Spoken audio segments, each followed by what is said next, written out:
Kanchipuram Varamahalakshmi Silks, the Grand Banarasi Mela. First time ever in Hyderabad starting from November 1st.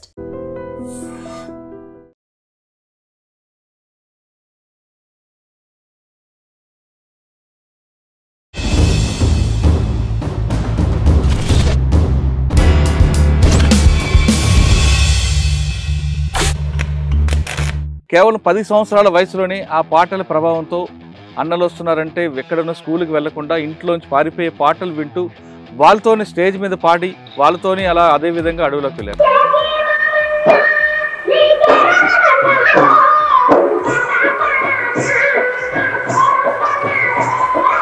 ఒక పాట ప్రభావం ఏ విధంగా ఉంటుంది అన్నదానికి ది బెస్ట్ ఎగ్జాంపుల్ ఈరోజు మన గెస్ట్. ఆయన పేరు మొగురిచెల రాజు అలియా చందు.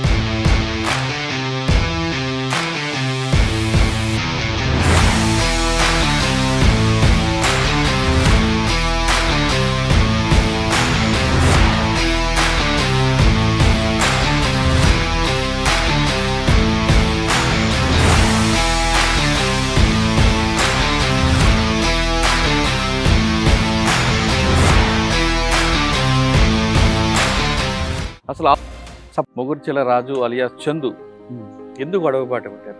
ఆ పాటలు ఏ పాట మీకు కదిలించింది? ఎక్కడున్నారో అన్నలు ఏడానున్నారో, లింగి నేల తొంగి చూసే చుక్కలున్నారు, ఆ గుండెలు లేని గుండగాళ్ళు నరికి సంపినారే, నిన్ను నరికి సంపినారే. హైదరాబాద్ సభ మీ జీవితాన్ని ఎలా మారింది? అసలు వాస్తవానికి ఏంటంటే ఇన్ని పార్టీలు ఉంటాయని నాకు తెలియదు.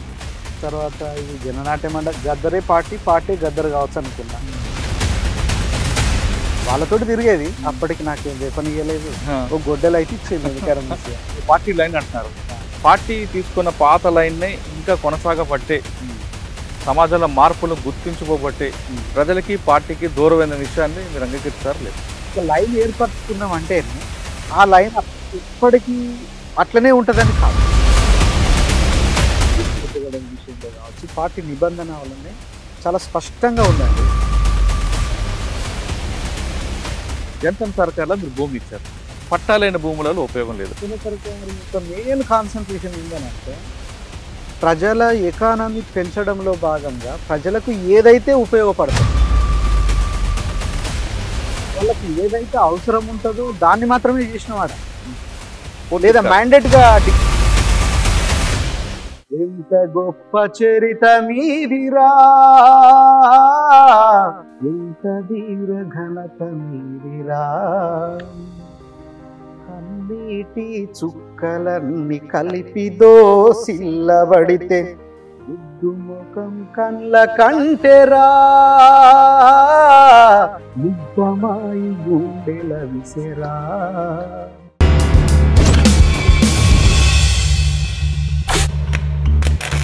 Welcome to I dream. గతంలో గ్రామాల పరిస్థితి ప్రభావం లేదా పాటల ప్రభావం లేదా భావజాల ప్రభావంతోనూ కొంతమంది యువకులు అడవి బాట వెళ్ళారు. అన్నలతో వెళ్ళి అక్కడ ఎండనక వాననక అక్కడ బడుగు బలహీన వర్గాల ప్రజల కోసం నిరంతరం కృషి చేశారు. కానీ ఈరోజు మన గెస్ట్ మాత్రం ఆయన యువకుడు కాదు, బాలుడు.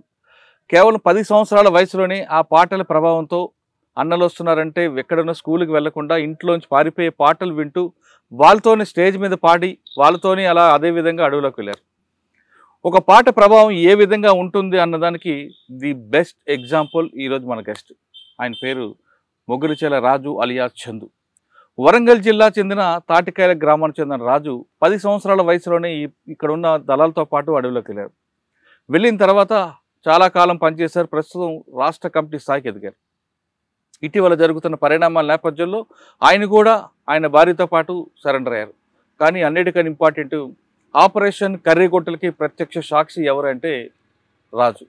అసలు ఆపరేషన్ కర్రీగొట్టలు ఎలా జరిగాయి, దాని విషయంతో పాటు ఆ పాటల ప్రభావం ఏ విధంగా చూపిస్తుంది, ఒక మనిషి జీవితాన్ని ఎలా మారుస్తుంది అన్నదానికి ఆయన తెలుసుకున్నాను. నమస్తే. నమస్తే. ఎక్కడున్నారు అన్నో, ఎక్కడున్నారు అక్కో, మిమ్మల్ని చూడాలని ఒక పాట మనిషిని కదిలిస్తుంది. ఆ పాట మీలో కదిలించి, ముఖ్యంగా హైదరాబాద్లో ఒక ఫంక్షన్లో గద్దరంతో పాటు మీరు ఆ పాట పాడడం, అక్కడి నుంచి మీరు అజ్ఞంతలకు వెళ్ళిపోవడం, అదంతా ఒక పెద్ద జర్నీ కనిపిస్తుంది. అంటే మీకు 10 సంవత్సరాల వయసులో వెళ్ళినప్పుడు ఇప్పుడు దాదాపు ఎంత వయసు ఉంటుంది? ఇప్పుడు 45. అంటే 30 సంవత్సరాల పాటు మీరు అడవిలోనే తిరిగారు. ఆ 30 సంవత్సరాలు జర్నీ చెప్పే ముందు ఆపరేషన్ కర్రీగొట్ల ప్రాంతంలో Maoist party care of address ఉంది.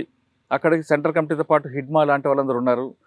వాళ్ళందరికీ రక్షణగా కొన్ని వందల వేల మంది ప్రజలు సపోర్ట్ చేస్తున్నారు, నాయకులు ఉన్నారు అనేది తెలిసింది. దాని తర్వాత ఆపరేషన్ కర్రీగొట్లంది ఇటు తెలంగాణ, అటు మహారాష్ట్ర, ఛత్తీస్గఢ్ పోలీసులు మూకుమ్మడిగా దాడి చేశారు.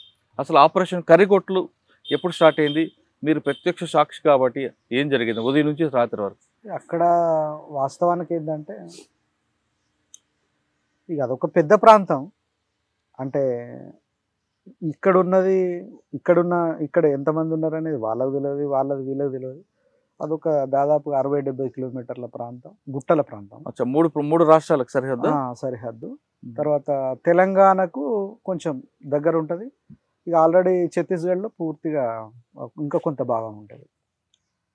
ఇక అది దాదాపుగా ఏంటంటే అక్కడ వివిధ పనుల రీత్యా జమ అయ్యాను. అంటే అక్కడ స్టడీ వర్క్స్ కావచ్చు, లేకపోతే ప్రచార వర్క్స్ కోసం కావచ్చు, వివిధ పనుల రీత్యా ఆర్గనైజేషన్ పర్పస్లో కొద్దిమంది. ఎంతమంది జమ అయ్యారు? దాదాపుగా 300-400 మంది. ఎవరున్నారు అప్పుడు సెంట్రల్ కమిటీ? అప్పుడు ఇక దాదాపుగా అక్కడ ఉన్న వాళ్ళందరూ ఉన్నారు. ఏది మిగతా కామ్రేడ్స్ అంతా అప్పుడు వాళ్ళందరూ ఉండే. సెంట్రల్ కమిటీ కామ్రేడ్ ఉన్నారా? ఉన్నారు. ఎవరో పేర్లు? దాదాపు అందరూ దాదాపుగా చంద్రన్న కావచ్చు, ఇప్పుడు వచ్చిన మొన్న చెప్పిండు కదా చంద్రన్న అవ్వచ్చు, బండి ప్రకాష్ అవ్వచ్చు. బండి ప్రకాష్ లేనట్టున్నారు. ఈయన మన దామోదర్ తెలంగాణ కామ్రేడ్స్ కూడా ఉన్నారు, అక్కడే ఉన్నారు. అక్కడే ఉండే. అంటే చాలా రోజులు అవుతుంది ఇప్పటికి, కొన్ని గుర్తులేవు. కానీ మీరు గుర్తులేదని చెప్పనండి చెప్పండి. మావోయిస్టులకి అన్నలకి గుర్తు లేదని పదానికి అర్థం లేదు. చెప్పండి అడగను కానీ. రైట్. అయితే చాలా మంది ఉండే. అట్లా ఏంటంటే ఇక అప్పుడు దాదాపుగా అంటే ఇప్పుడు కింద కూడా అంటే దక్షిణ బస్తర్కు దగ్గర ప్రాంతం. తర్వాత ఇవన్నీ ప్రాంతం. దక్షిణ బస్తర్ అంటే ఇడ్మా కూడా అక్కడే ఉంటారు కదా? ఇడుమా అక్కడ ఉంటాడు అనేది, ఉండడు అనేది రెండు ఉంటాయి. అంటే మనకు పూర్తిగా ఈయన బసవరాజు గారు అసలే ఉంటాడు, ఆయనకు అసలు సంబంధమే లేదు. ఇప్పుడు మిగతా వాళ్ళు కూడా ఏంటంటే వచ్చిపోవడం అప్పుడప్పుడు, లేదా అవసరం ఉన్నప్పుడే కలవడం చేయడం అనేది ఉండేది. అసలు ఏం జరిగిందండి ఆ రోజు? ఇప్పుడు మీరందరూ వివిధ కారణాలతో సమావేశం అయ్యారు. సమావేశం కూడా కాదు, వివిధ ప్యాకెట్లు. అంటే ఇప్పుడు ఒక 10 కిలోమీటర్ల పరిధిలో ఒక బ్యాచ్, ఇంకొక 5 కిలోమీటర్ల దూరంలో ఇంకా కొంతమంది, అట్లా ఉండేది. అందరు ఒకే దగ్గర కూడా లేరు. అయితే మొత్తం సెంట్రల్ గవర్నమెంట్ అంటే బీజేపీ గవర్నమెంట్, తర్వాత ఒక అంటే విప్లవోద్యమం మీద దాదాపుగా ఒక కక్షపూరితంగానే రాజ్యాంగాన్ని కూడా ఉల్లంఘిస్తూ, అసలు రాజ్యాంగంలో రాసుకున్న దాన్ని, కొన్ని ప్రాథమిక నియమాల్ని కూడా పాటించకుండా డైరెక్ట్ ఒక పెద్ద యుద్ధాన్ని ప్రకటించింది. అసలు వాస్తవానికి సింధూరు అని చెప్పి అక్కడ జరిగింది, కానీ అది అక్కడ ఎంత జరిగింది అనేది అంటే సైన్యానికి తెలవాలి, లేదా మీడియాకు తెలవాలి, ప్రజలకు తెలవాలి. కానీ ఇక్కడ మాత్రం ఏంటంటే ఇక్కడ పెద్ద యుద్ధమే జరిగింది. ఎన్ని గంటలకి మీకు తెలిసిందండి? దాదాపుగా ఒక 2-3 రోజుల నుంచి ప్రజలు చెప్పడమే. ఇప్పుడు తెలవడం అని అంటే ఏంది, ప్రజల ద్వారా కొంత సమాచారం ఏం తెలిసిందంటే మొత్తం చుట్టుముడుతున్నారు లేదా వస్తున్నారు. చాలా బలగాల్ని మొబిలైజ్ చేసి, ఇది సెంట్రల్ ప్రోగ్రామ్ కనుక వాళ్ళు చాలా బలగాల్ని మోహరించిండ్రు. ఆ తర్వాత ఉదయం 6 గంటల నుండి, అది ఒకరోజు జరిగిన యుద్ధం కాదు, అది 21 రోజులు కంటిన్యూ. చుట్టూ మీకు ప్రజలు చెప్తున్నా యుద్ధం యొక్క ముందు సైరన్ మీకు ఎన్ని గంటలకు వచ్చింది? అంటే ఆ సిమ్టమ్స్ వాసన అంటే 6 గంటలకి హెలికాప్టర్ల నుంచి ముందు నుంచి మాకు కొంచెం ఇన్ఫర్మేషన్ ఉంది. కాకపోతే ఇంత పెద్ద మొత్తంలో చేస్తారా అనేది ఎవరికి ఊహించలేదు. ఉదయం 6 గంటలకు హెలికాప్టర్లో, ఉదయం 6 గంటల కంటే ఇంకా ముందు నుంచే. అంటే దాని మెథడ్ ఆఫ్ వార్ సిచ్యువేషన్ ఎట్లా ఉండే అంటే డ్రోన్లతోటి 24 గంటల నిగ్రాని ఉండేది.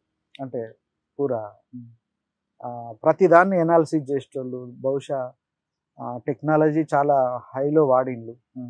అత్యంత అధునాతనమైన యుద్ధమే అది. రాడార్లను కూడా ఉపయోగించిందని చెప్తున్నారు.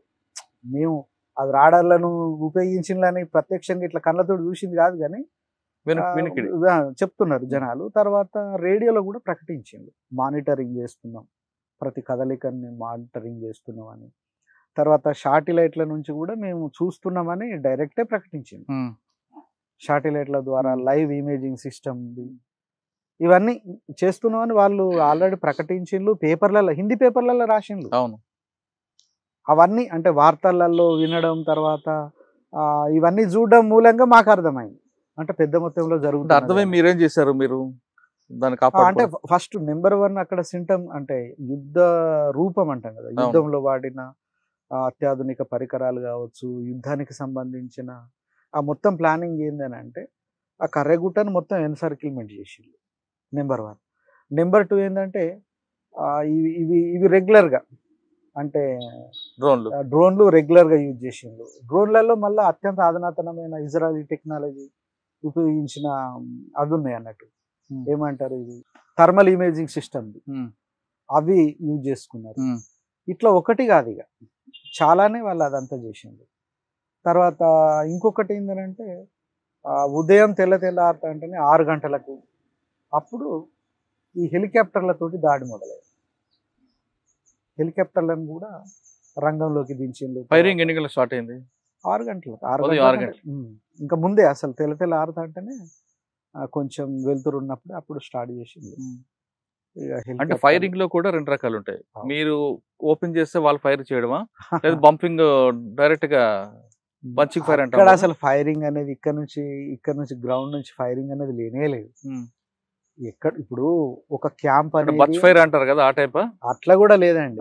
ఇప్పుడు మనం ఇక్కడ ఉన్నాం, డైరెక్ట్ హెలికాప్టర్ వచ్చి ఇక్కడ కథం అంటే డ్రోన్ పంపించింది అనుకో, డ్రోన్ వస్తుంది చూస్తుంది కథం, వెంటనే ఫైరింగ్స్ స్టార్ట్ అవుతాయి అంతే.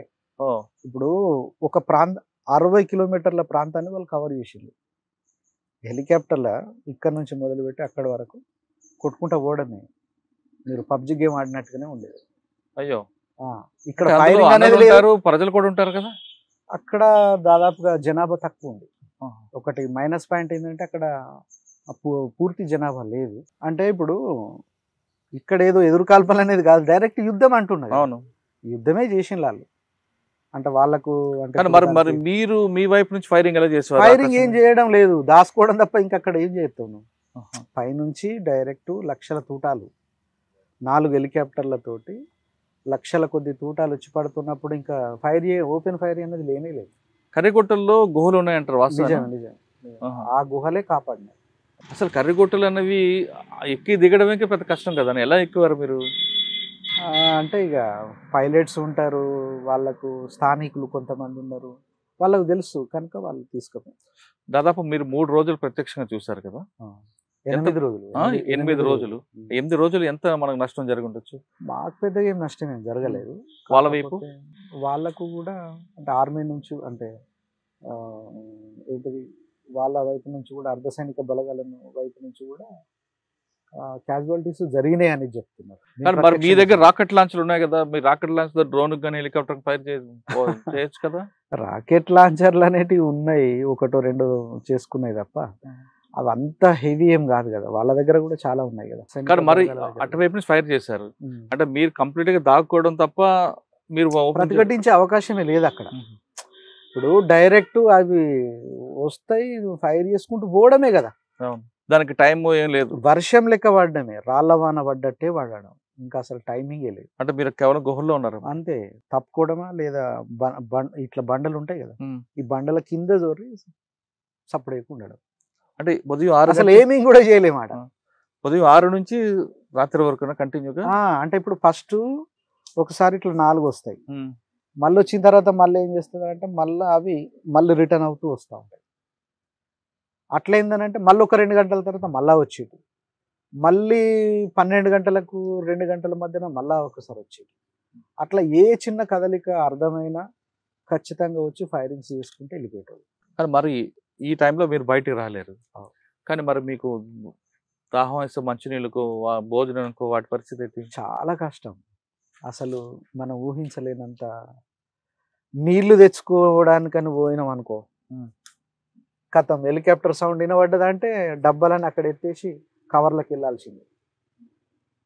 నీళ్లు తేవడానికి ఒక రోజు టైం పడుతుంది, నీళ్లు తెచ్చుకొని తాగడానికి. అంత అంత సీరియస్ ఉండేది. అసలు నీళ్లు కూడా ఏంటిది, కొద్దిగా మైదానంలో ఉంటాయి ఒక దగ్గర. స్పీడ్గా ఉరికి, అంటే ఇట్లా హెలికాప్టర్లు ఇట్లా ఫైరింగ్ చేసుకుంటూ పోయిన తర్వాత స్పీడ్గా ఉరికి నీళ్లు పట్టుకొని ఉరికి రావాలి అంతే, లేకపోతే మధ్యలోనే అయిపోవడం.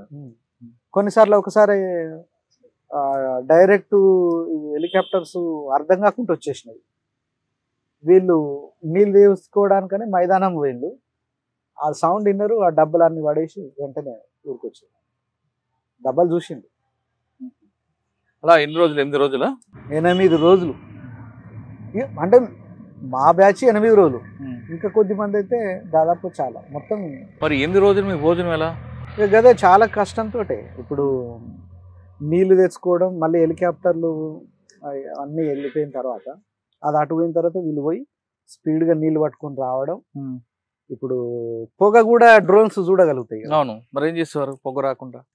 ఇక పొగ రాకుండా అన్నప్పుడు ఆ గుహలని ఇంకొక టన్నెల్ కొట్టి అక్కడ పెట్టేటోళ్ళు అన్నట్టు రాత్రిపూట.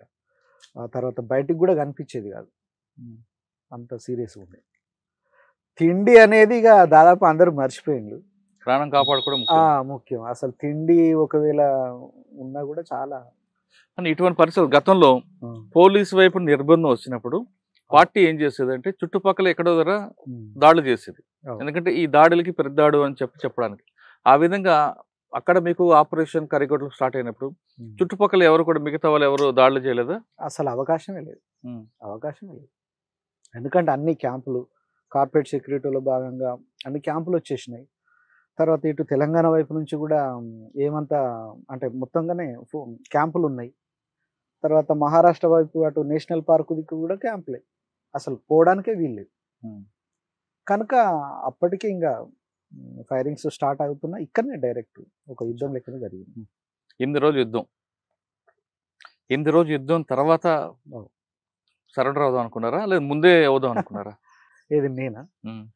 ఇక అక్కడ 8 రోజుల యుద్ధం తర్వాత సరెండర్ అవుదాం అనేది ఏం అనుకోలేదు. కానీ అంటే అక్కడ జనరల్గా అనేక ఫైరింగ్స్ జరిగినాయి.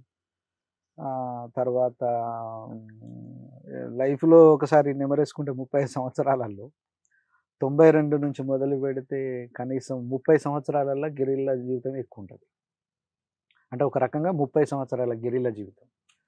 వయసు ఏమో తక్కువ, కానీ వయసు 45, గెరిల్లా జీవితం 30 అని అంటే ఇక మీరు ఊహించుకోవచ్చు. గెరిల్లా జీవితం గురించి మనం పూర్తిగా మాట్లాడే ముందు మొగుర్చెల రాజు అలియాస్ చందు ఎందుకు అడవి పాట పెట్టారు? ఆ పాటలు ఏ పాట మీకు కదిలించింది?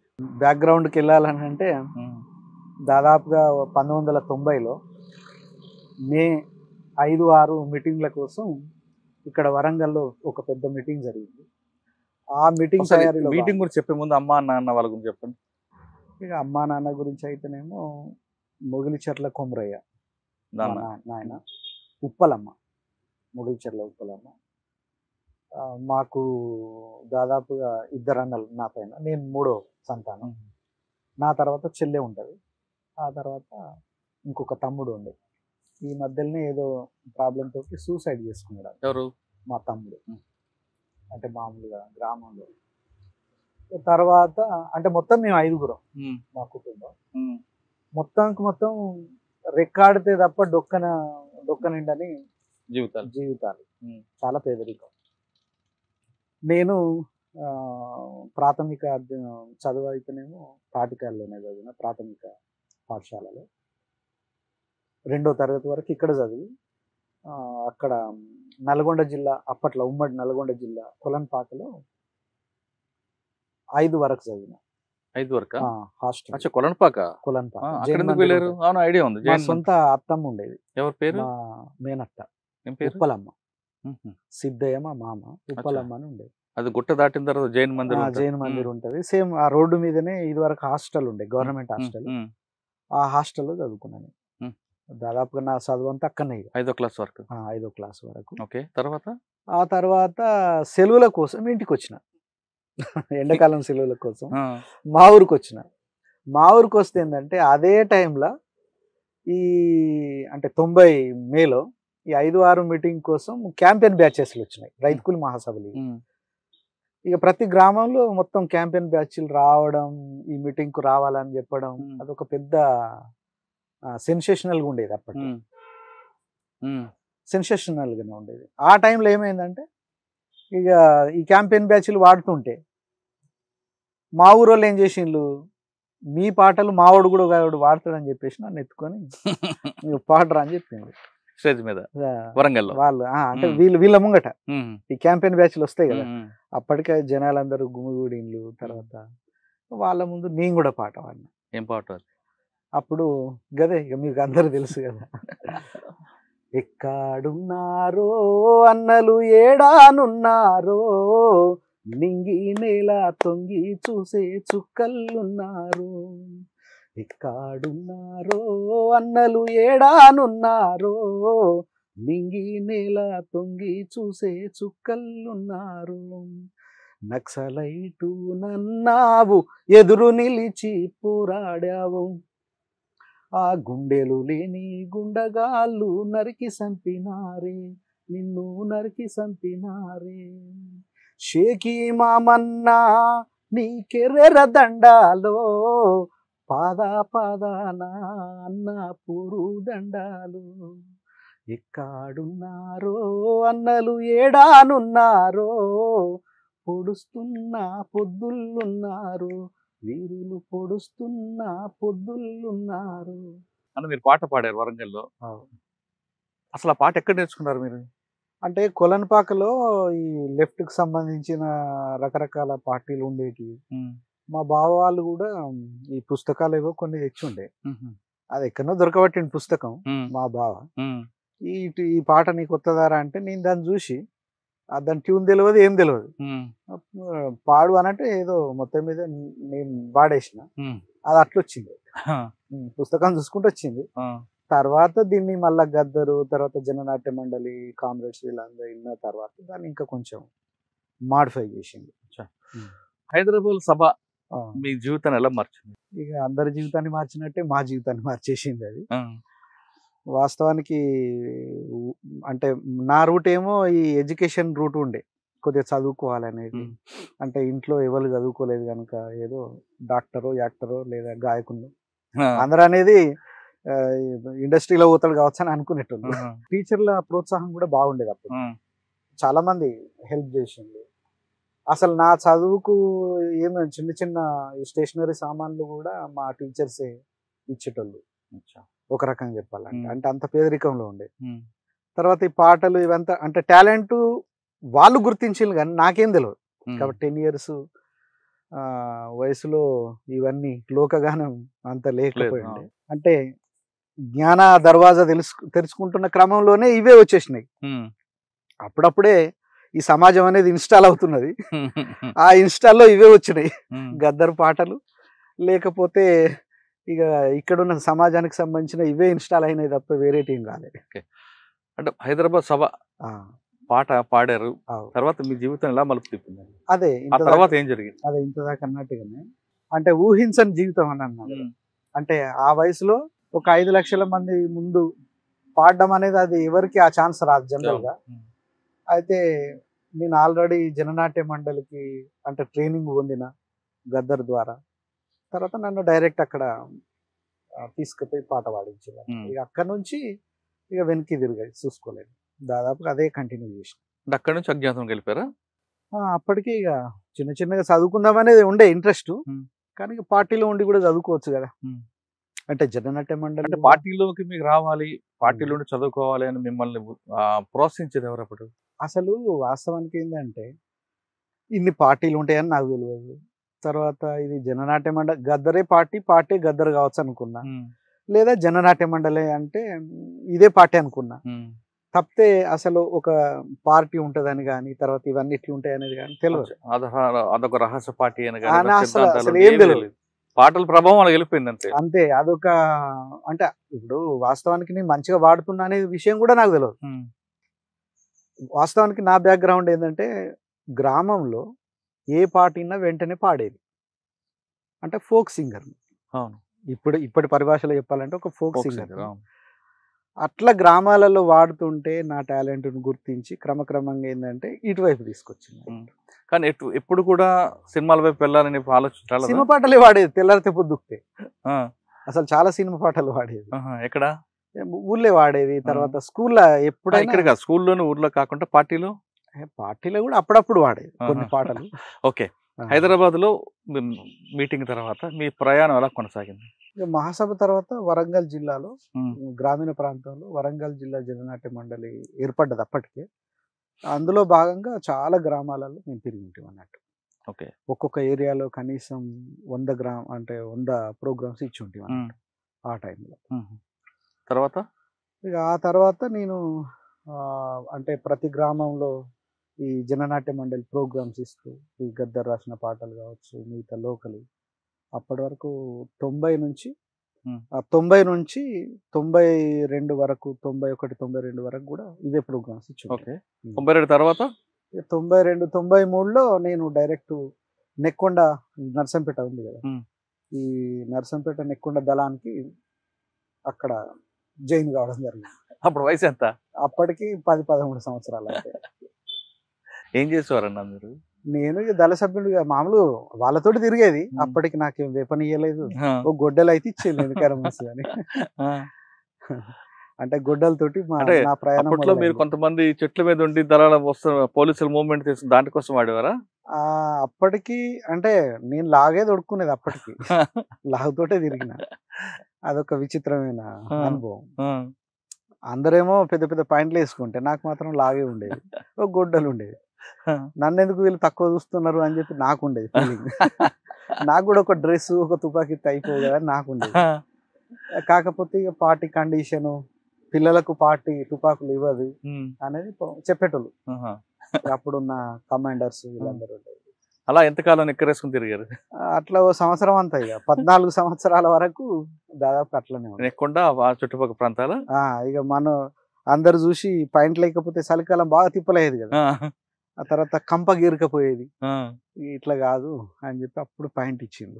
సరే, మీరు నిక్కర్ నుంచి ఫ్యాంట్కి వచ్చేసరికి అమ్మా నాన్న చెప్పి వచ్చారా, చెప్పకుండా వచ్చారా? ఫస్ట్ అయితే జననాట్య మండలి పోయేటప్పుడు మా నాయనకు అంటే ఫస్ట్ అప్పుడు గంత చిన్న పిల్లగాన్ని తీసుకుపోవాలంటే ఖచ్చితంగా పేరెంట్స్కి చెప్పాల్సిందే కదా. అప్పుడు దళం వాళ్ళే వచ్చి మరి ఇట్లా గద్దర్ దగ్గరికి పంపుతాము, మరి మీకు ఇష్టమేనా పంపుతారా అంటే, అప్పుడు ఆ సిచ్యువేషన్ వేరు కదా. అసలు గద్దర్ అంటే ఓ భగవంతుని లెక్క కదా అప్పుడు. అబ్బో గంత పెద్ద ఆయన దగ్గరికి పోతాడంటే మామూలు విషయం కాదు అని చెప్పేసి మా నాయనని ఒక 5 రూపాయలు జేబులో పెట్టి పంపించాడు. కనుక ఇక డైరెక్ట్ అటు గద్దర్ దగ్గరికి పోయినాం. అట్లా చెప్పి వాళ్ళకి చెప్పి తర్వాత వాళ్ళ సంతోషం. ఇక గద్దర్ దగ్గర పోతున్నాడు అంటే వాళ్ళకి ఇంకా అంతకంటే ఏం కావాలి. ఓకే, నిక్కర్ వేసుకున్న నిక్కర్ నుంచి ఫ్యాంట్కి వచ్చారు. ఫ్యాంట్ నుంచి వచ్చిన తర్వాత ఫ్యాంట్కి మీతో పాటు ఒక ఆయుధం కూడా ఇచ్చి ఉంటారు. ఇంకా అక్కడ నుంచి అప్పటికి ఇంకా ఇంకా రాలేదు, 14 సంవత్సరాలు మాత్రం వచ్చింది. అప్పుడు ఏంటంటే వాళ్ళు ఎవరన్నా ఊరు పోతే అది ఖాళీ ఉంటే నాకు ఇచ్చేటోళ్ళు. అప్పటి కూడా వెపన్ రాలే. కాకపోతే రాజకీయాలు తర్వాత ఈ జననాట్య మండలిలో రెగ్యులర్ గా ప్రోగ్రామ్ ఇచ్చినాం కాబట్టి విషయాల మీద గ్రాఫ్సింగ్ పుస్తకాలు బాగా చదివేది. అంటే నేను స్కూల్లో చదివిన బుక్స్ లో మీకు ప్రభావితం చేసే బుక్ ఏంటి? అసలు నన్ను ఇంటికానే ఒక రకంగా చెప్పాలంటే ఒక పెద్ద ఏమంటాం అంటే నా వ్యక్తిత్వాన్ని తీర్చిదిద్దింది. తర్వాత గ్రామంలోనే ఒక రకంగా దీనిది ఒక పెద్ద హిస్టరీ అవుతుంది, ఇదొక ఎపిసోడ్ అవుతుంది.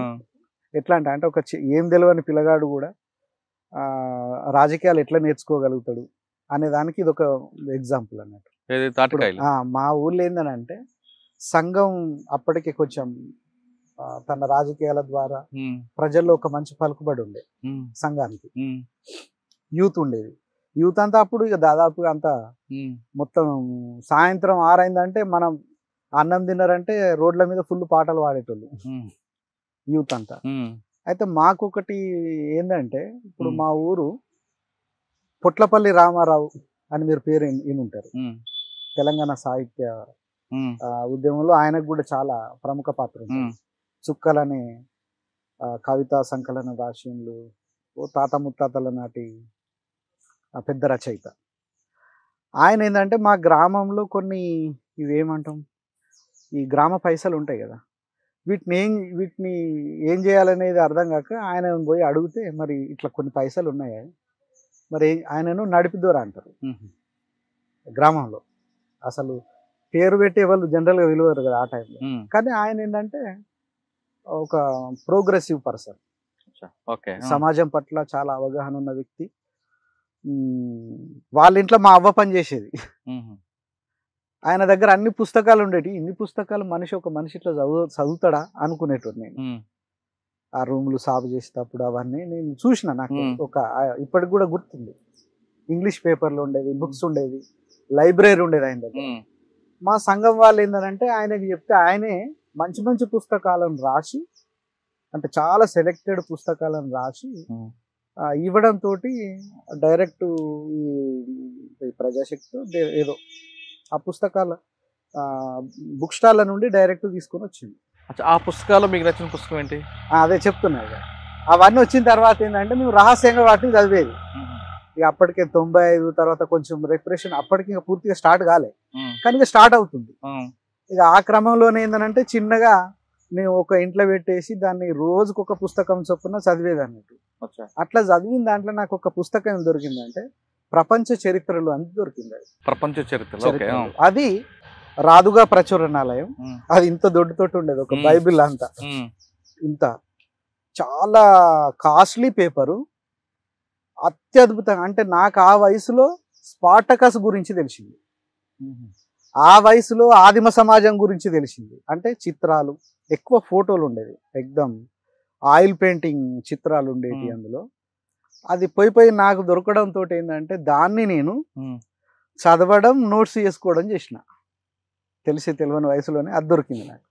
కనుక ఈ ఆదిమ సమాజం అనేది కావచ్చు, తర్వాత బానిస సమాజం అనేది కావచ్చు, స్పాటకస్ తిరుగుబాటు, తర్వాత నైలు నది పరివాహక ప్రాంతం అని, సింధు ఘాటి అని, ఇవన్నీ నాకు అక్కడనే పరిచయం అయింది. మొత్తం ప్రపంచం అంతా మీకు అది అక్కడ వాళ్ళు ఏంటంటే వాళ్ళ పిల్లల కోసం తయారు చేసుకున్నారు. జనరల్ గా అక్కడ రష్యాలో వాళ్ళ పిల్లల కోసం తయారు చేసుకున్నదే తెలుగులో వచ్చింది.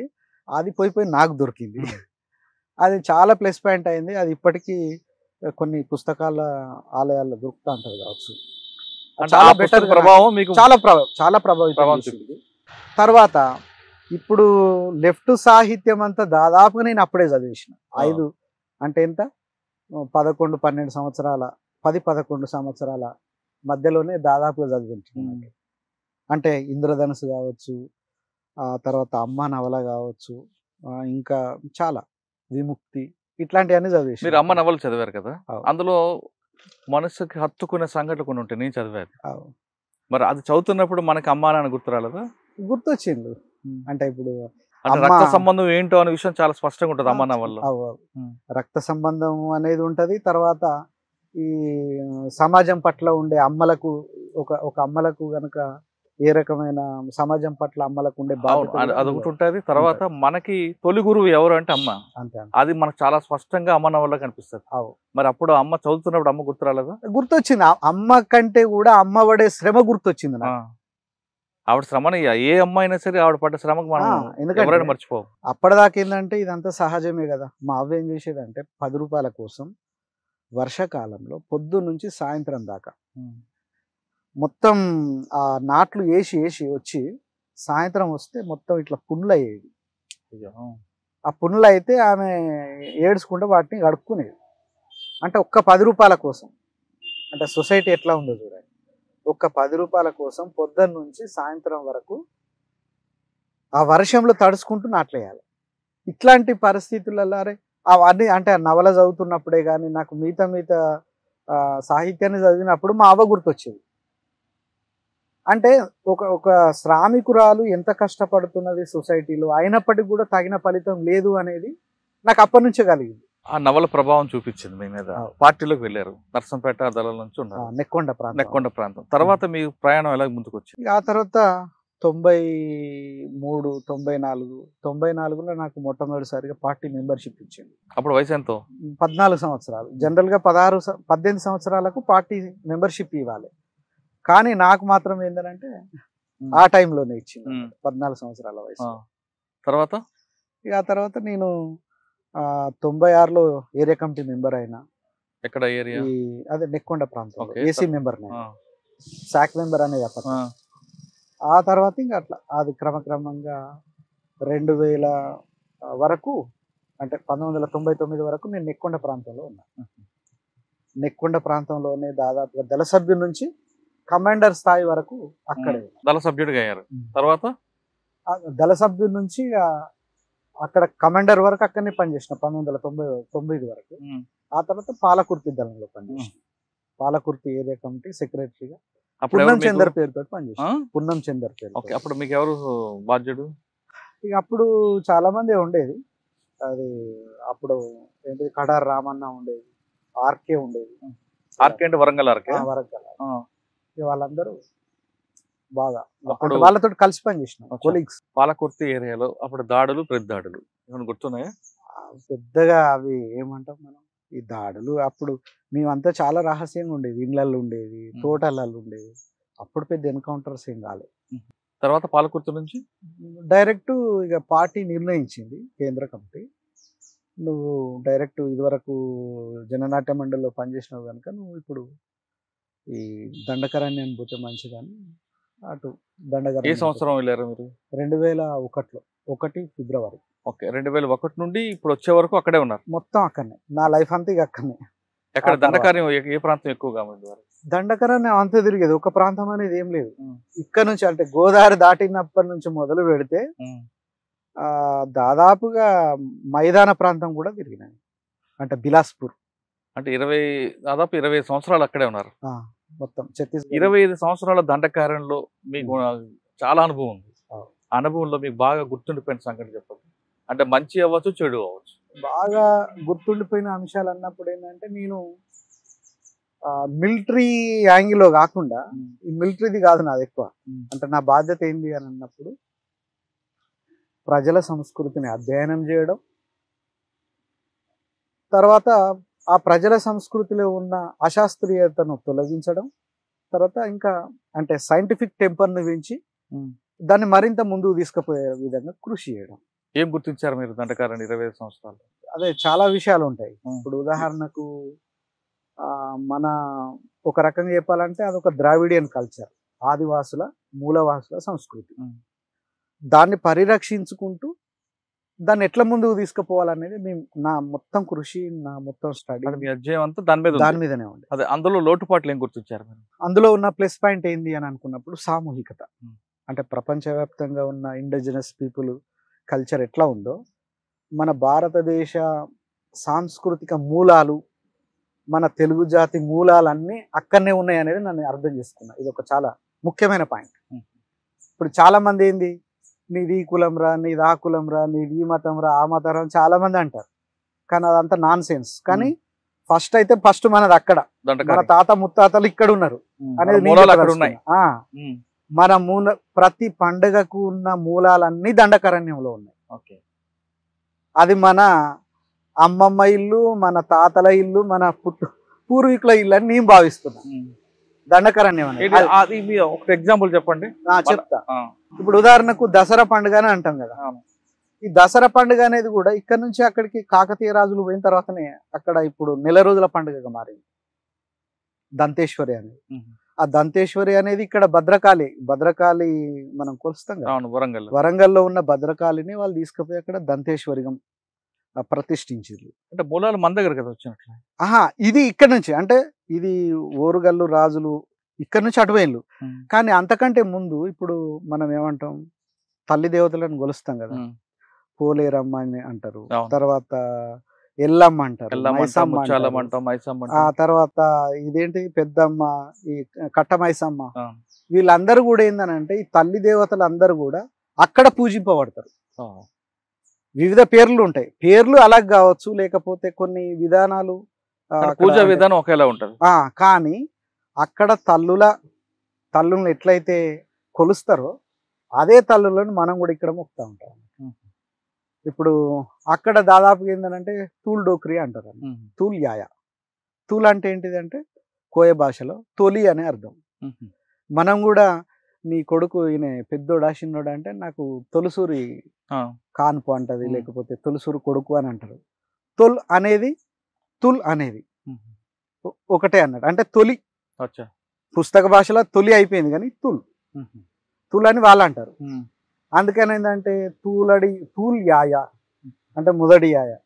ఈ దేవతలందరూ దాదాపుగా వీళ్ళు కొలిచే వాళ్ళందరూ కూడా అక్కడ కూడా అంటే వాళ్ళ పూజలు అందుకుంటారు. అంటే కేవలం దేవతలే కాకుండా మన సాంప్రదాయం వాళ్ళ సాంప్రదాయానికి దగ్గరగా ఉన్న సంఘటన చెప్పండి. ఇప్పుడు పూజ విధానం, పూజ గురించి చెప్పారు. పండుగలలో ఇప్పుడు ఉదాహరణకు మనం ఏంటి పంట కోసిన తర్వాత మొట్టమొదటిది ఇప్పుడు దసరా పండుగ నాడు కావచ్చు, సంక్రాంతి ఇవన్నీ ఏం చేస్తామని అంటే మనం మొట్టమొదటిసారిగా అక్కడ గ్రామ దేవతకు బొడ్రాయి కాడ పెడతారు కదా. ఇదే సిస్టమ్ అక్కడ కూడా ఉన్నది. అంటే అక్కడ కొడత పండుగ అని ఫస్ట్ వాళ్ళు చేసేటోళ్ళు. దాన్ని ఏందనంటే ఇక్కడ మైదానంలో మనం ఈ రూపం తీసుకున్నాం. ఓకే. అక్కడ కూడా సేమ్ ఏందనంటే ఇప్పుడు ఆదివాసులకు ఒకటి ఏముంటదంటే ఈ భూమి మనకి ఇస్తున్నది కనుక మొట్టమొదటి ఆ పంటను ఈ భూమికే ఇయ్యాలి. అర్థమైంది అంటే అక్కడ నుంచి వచ్చింది కనుక మళ్ళీ దానికి ముందు దీన్ని అసలు ఇయ్యాలి కదా. ఈ భూమిని ఒక యాయం అంటే భూమి యాయం అంటారు అన్నట్టు, అంటే భూదేవత లేదా భూతల్లి. ఈ భూతల్లికి పెట్టిన తర్వాతనే పిల్లలమైన మనం తిందాం అనేది ఒక కాన్సెప్ట్ ఉంటుంది అన్నట్టు వాళ్ళకి. ఓకే. మనం ఇక్కడ ఏంటంటే వివిధ కారణాలతోటి అది మర్చిపోయినాం. కానీ ఇప్పుడు అందుకే ఇక్కడ నా జాతి ఉండదు, కులం ఉండదు, అందరు వచ్చి అక్కడ జొన్న కర్రల్ని, తర్వాత ఇవి ఇంకా కొన్ని క్రాఫ్ట్ ఉంటాయి కదా కొత్తగా వచ్చిన పంటల్ని ఆ బొడ్రాయి కాడ పెడతారు, ఆనికాయను కొడతారు. సేమ్ సిస్టమ్ ఇవంతా అక్కడ ఉంటాయి. అంటే మీరు సాంప్రదాయాలు చెప్పారు, అలవాట్లు చెప్పారు, ఇంకా అభివృద్ధి గురించి ఏం చెప్తారు? మన మైదాన ప్రాంతాల్లో అభివృద్ధి అనేది రకరకాలుగా మారుతూ వచ్చింది. ఆ ప్రాంతంలో అలాగే ఉందా? ఇప్పుడు అభివృద్ధి అనేసరికి ఏమైందంటే ఒకప్పుడేమో అంత ఆదిమ సమాజాలు ఇక్కడ ఉండే. ఎప్పుడైతే ఆదిమ గణాలు అంటే ఫ్యూడలిజం వైపు కన్వర్ట్ అయినాయో, ఒక రాజుల రాజ్యాలుగా ఎప్పుడైతే ఇవి కన్వర్ట్ కాబడ్డాయో, ఇక అప్పటి నుంచి ఏమైనాయి అని అంటే ఇవి దాదాపుగా ఏంటంటే ఫ్యూడలిజం కింది పోయినాయి. ఈ ఫ్యూడలిజాన్ని నిలబెట్టడం కోసం కులాలు అవసరపడ్డాయి. అంటే రాజు అనేటోడు ఏందనంటే రాజు డైరెక్ట్ భగవంతుని యొక్క మరో రూపం అని చెప్పేసి అంటారు కదా. అదే కలియుగ అవతారం అంటే అసలు ఆ దేవుళ్ళ పుత్రులు సుపుత్రులే ఇక వీళ్ళు. కనుక ఏంటంటే మీరందరూ ఈయనకు శిస్తు కట్టాలి, ఆయన కోరికల్ని తీర్చాలి అని చెప్పేసి ఒక చెప్పడం మూలంగా ఏంటంటే వీళ్ళందరూ ప్రజలందరూ కూడా నిజమే కావచ్చు, పెద్ద దేవుని కొడుకే కావచ్చు, లేదా అక్కడ దేవుడు చెప్పినట్టుగానే బహుశా ఇదంతా నడుస్తుంది కావచ్చు అని వాళ్ళు అమాయకంగా ఈ పన్నులు కట్టేటోళ్ళు, లేకపోతే ఇంకా రకరకాలుగా చేసి ఇంకా నమ్ముతున్నారా. అప్పుడు ఈ సొసైటీలో అంటే వర్గాలుగా ఏర్పడ్డ తర్వాత ఇవంతా జరిగినాయి. కానీ ఇక్కడ ఏమైపోయింది, అదే క్రమక్రమంగా ఏమైపోయింది అని అంటే వృత్తుల రీత్యా ఇవన్నీ కులాలు ఏర్పడడం, ఇవన్నీ ఇటు కన్వర్ట్ తీసుకున్నాయి. కానీ గోదావరి దాటిన అవతల అసలు కులమే లేదు. కులమని ఇక్కడ కొట్లాడుకుంటాం మనం, గోదావరి అవతల అసలు కులాలే లేవు. కాకపోతే అంతరాలు లేవా, లేకపోతే వర్గం ఉండదా, ఇవన్నీ అవి ఉంటాయి, సింటమ్స్ ఉంటాయి. కానీ ఇంత పర్టికులర్గా వీడు వాడు అని చెప్పేసి మతాలుగా విడిపోవడం అక్కడ జరగలేదు. ఇది బతుకు బాగుంది. 100 కిలోమీటర్ల దూరంలోనే ఇంత డిఫరెంట్. అసలు 100 కిలోమీటర్లు కూడా కాదు. కానీ మీరు వెళ్ళారు, చూసారు. కులాలు, మతాలు, అలవాట్లు, సాంప్రదాయాలు అంతవరకు మనకి అక్కడి నుంచే మూలాలని చెప్తున్నారు. కానీ కొన్ని ప్రాంతాల్లో, దక్షిణ భారత అవ్వచ్చు లేదా కొన్ని ప్రాంతాల్లో ఇప్పటికి కూడా అభివృద్ధికి దూరంగా కనిపిస్తుంటారు ప్రజలు. అంటే వస్త్రధారణలో కానీ, మాటల్లో కానీ, కొన్ని అలవాట్లో కానీ ఇంకా వాళ్ళు ఆది మానవుల దీంట్లోనే కనిపిస్తుంటారు. వాళ్ళలో ఆ రాజకీయ చైతన్యం తీసుకురావడం కానీ, ప్రశ్నించే తత్వం కానీ, లేదా అభివృద్ధి వైపు తీసుకురావడంలో పార్టీ ఏ విధంగా కృషి చేస్తుంది, ముఖ్యంగా మీలాంటి వాళ్ళు? ఇప్పుడు అక్కడ పోయిన తర్వాత ఏంటంటే ఇప్పుడు కొన్ని బలవంత పెళ్ళిళ్ళు, అదొక కల్చర్లో ఉంది. దాన్ని కొంత తగ్గించడం జరిగింది, అంటే అవేర్నెస్ తీసుకురావడం జరిగింది. ఈ తాగుడు విషయంలో కూడా చాలా అవేర్నెస్ తీసుకురావడం జరిగింది. అంటే ముఖ్యంగా చేతన నాట్య మంచు నిర్మాణం అయ్యి ఈ సాంస్కృతిక అంటే సమాజంలో ఎలాంటి మార్పులు తీసుకొచ్చింది అనడంలో ఇవన్నీ ముఖ్యమైనవి. ఇప్పుడు ఉదాహరణకు కొర్రాటం అని అంటారు, అంటే ఈ కోడి పందెం అనేది. దాంట్లో ఏంటంటే అక్కడనే తాగడం, తర్వాత వాళ్ళ దగ్గర ఉన్న ఆ చిరు ఆస్తుల్ని కూడా, అంటే ఇంతో అంతో సంపాదించుకున్నది కూడా అక్కడనే పొడగొట్టుకొని ఇంటికి కాలు చేతులతో రావడం, ఇంట్లో పిల్లలకు కూడా ఏం పెట్టకపోవడం ఇట్లాంటి కొన్ని అలవాట్లు ఉండేవి, చెడు అలవాట్లు. అవన్నీ మీకు మార్పించారు? దాన్ని తీసుకొని మేము నాటకాలు తయారు చేసినాం. చాలా కొన్ని నాటకాలు ఎంత ఫేమస్ అయినాయి అంటే వాళ్ళ జీవితాల్ని కూడా ప్రభావితం చేసేంత స్థాయిలో మేము ప్రదర్శించగలిగినాం చాలా గ్రామాల్లో. ఓకే, అది కాకుండా రూపాయి నోటికి రూపాయి కాయిన్కి ఈ రెండిటికి కూడా తేడా తెలియని గ్రామాలు కనిపిస్తుంటాయి. కరెక్ట్. మరి అందులో వాళ్ళకి మార్పు తీసుకొచ్చారా? చాలా మార్పు జరిగింది. మీరు వాస్తవానికి ఏంటంటే 2000 నుంచి ఇప్పుడున్న ఈ మధ్యలో జరిగిన మార్పులను మనం కనుక చూస్తే 2 రకాల మార్పులు జరిగినాయి అక్కడ. ఒకటేమో విప్లవోద్యమం, సాంస్కృతిక విషయాలలో లేదా జంతన సర్కారు, తర్వాత సిఎన్ఎం కృషి మూలంగా చాలా మటుకు ఒక పాటలో జరిగినాయి. తర్వాత అదే క్రమంలో గ్లోబలైజేషన్ మూలంగా కూడా చాలా మార్పులు జరిగినాయి. అంటే ఇప్పుడు గ్లోబలైజేషన్ సిద్ధాంతం ఏంటిది, అది ఏ మారుమూల ప్రాంతాన్ని కూడా వదిలిపెట్టకుండా డైరెక్ట్ ప్రతి గ్రామాన్ని, ప్రతి సొసైటీని అది ప్రభావితం చేసింది. అట్లా కూడా కొంత జరిగింది. ఇట్లేందంటే ఈ 20 సంవత్సరాలలో 25 సంవత్సరాలలో పాత బస్తర్కు కానీ పాత దండకారణ్యానికి ఇప్పుడున్న దండకారణ్యానికి చాలా తేడా. గ్లోబలైజేషన్ మారిన తర్వాత ఒకప్పుడు బస్తర్ వేరు, ఇప్పుడు బస్తర్ వేరు అంటారు. ఇదంతా ఓకే. ఈ మార్పు చూసిన తర్వాత అక్కడ ప్రజల్లో మిమ్మల్ని దగ్గర తీసుకున్నారా, దూరం తీసుకున్నారా? ఇప్పుడు వాస్తవానికి ఏంటంటే ఇప్పుడు తెలంగాణకు తర్వాత ఒక దండకారణ్యానికి మనం తీసుకుంటే, ఇప్పుడు దండకారణ్యంలో మళ్ళీ గడిచెరువులు కొంచెం వేరు, బస్తర్ వేరు. అంటే ఇప్పుడున్న ఛత్తీస్గఢ్ ప్రాంతంలో ఇది వేరు. ఇక్కడ ఏంటంటే మార్పుకు సంబంధించింది అంటే ఇప్పుడు జంతన సర్కార్లు నిర్మాణమైనవి, గ్రామంలో ప్రతి గ్రామంలో స్కూల్స్ డెవలప్ అయినాయి. ఒక సెక్షన్ ఆల్రెడీ అంటే మొత్తమే పేదరికంలో ఉన్న వాళ్ళు కనీసంగానన్నా మధ్యతరగతికి వచ్చేసారు. అంటే ఒక రకంగా చెప్పాలనంటే పేదరికాన్ని తగ్గించడం జరిగింది దండకారణ్యంలో. అసలు మనం ఒక విషయంలో పార్టీ సగర్వంగా, విప్లవోద్యమం సగర్వంగా చెప్పుకోవాల్సింది ఒకటి ఏంటంటే, తిండికి లేనోళ్ళు ఎవరూ లేరు దండకారణ్యంలో. ఇది ఒక గొప్ప విషయం. తర్వాత ఇంకొక విప్లవోద్యమ విజయాలలో ఇంకొకటి సువర్ణాక్షరాలతోటి లింకించదగ్గది ఏంది అని అంటే, అందరికీ భూమి ఉంటుంది. ఎవరికో ఒకరికి తప్ప అందరికీ భూమి దొరికింది. అందరికీ అంటే భూమి భూవ 2 దొరికినాయి. అంటే కపడా కావాలి కదా. అది విప్లవోద్యమం నుంచి అనుకున్నప్పుడు ఉదాహరణకు ఈ ఇప్ప పువ్వుల రేట్లు పెంచింది, తర్వాత తున్కాకు రేట్లు పెంచింది. కనుక ఏంటంటే వాళ్ళు ఈ చిరుధాన్యాల్ని అమ్మడం కావచ్చు, చిరు ఆస్తులు కొన్ని చిన్న అంటే మేక, గొడ్లు, తర్వాత వీటి పెంపకం కూడా జరిగింది. దీంతో ఏందనంటే వీళ్ళు కొంత కూలి చేసుకోవడం కావచ్చు, లేదా ఇక్కడ అడవి ఉత్పత్తులను అమ్ముకోవడం కావచ్చు. ఇట్లా చేసిందనంటే ఎకానమీ అనేది కొంచెం పెరిగింది. అంటే ఇదంతా పార్టీ ఖచ్చితంగా. నువ్వు ఎవరైనా అడుగు, ఏ ఆదివాసీ అంటే అన్నలు ఉండడం మూలంగా ఏం జరిగిందిరా నాయన అని అంటే ఖచ్చితంగా అయిన పోలీస్ అయితే కాదు కదని ఫస్ట్ అటు ఇటు చూసి చెప్తాడు.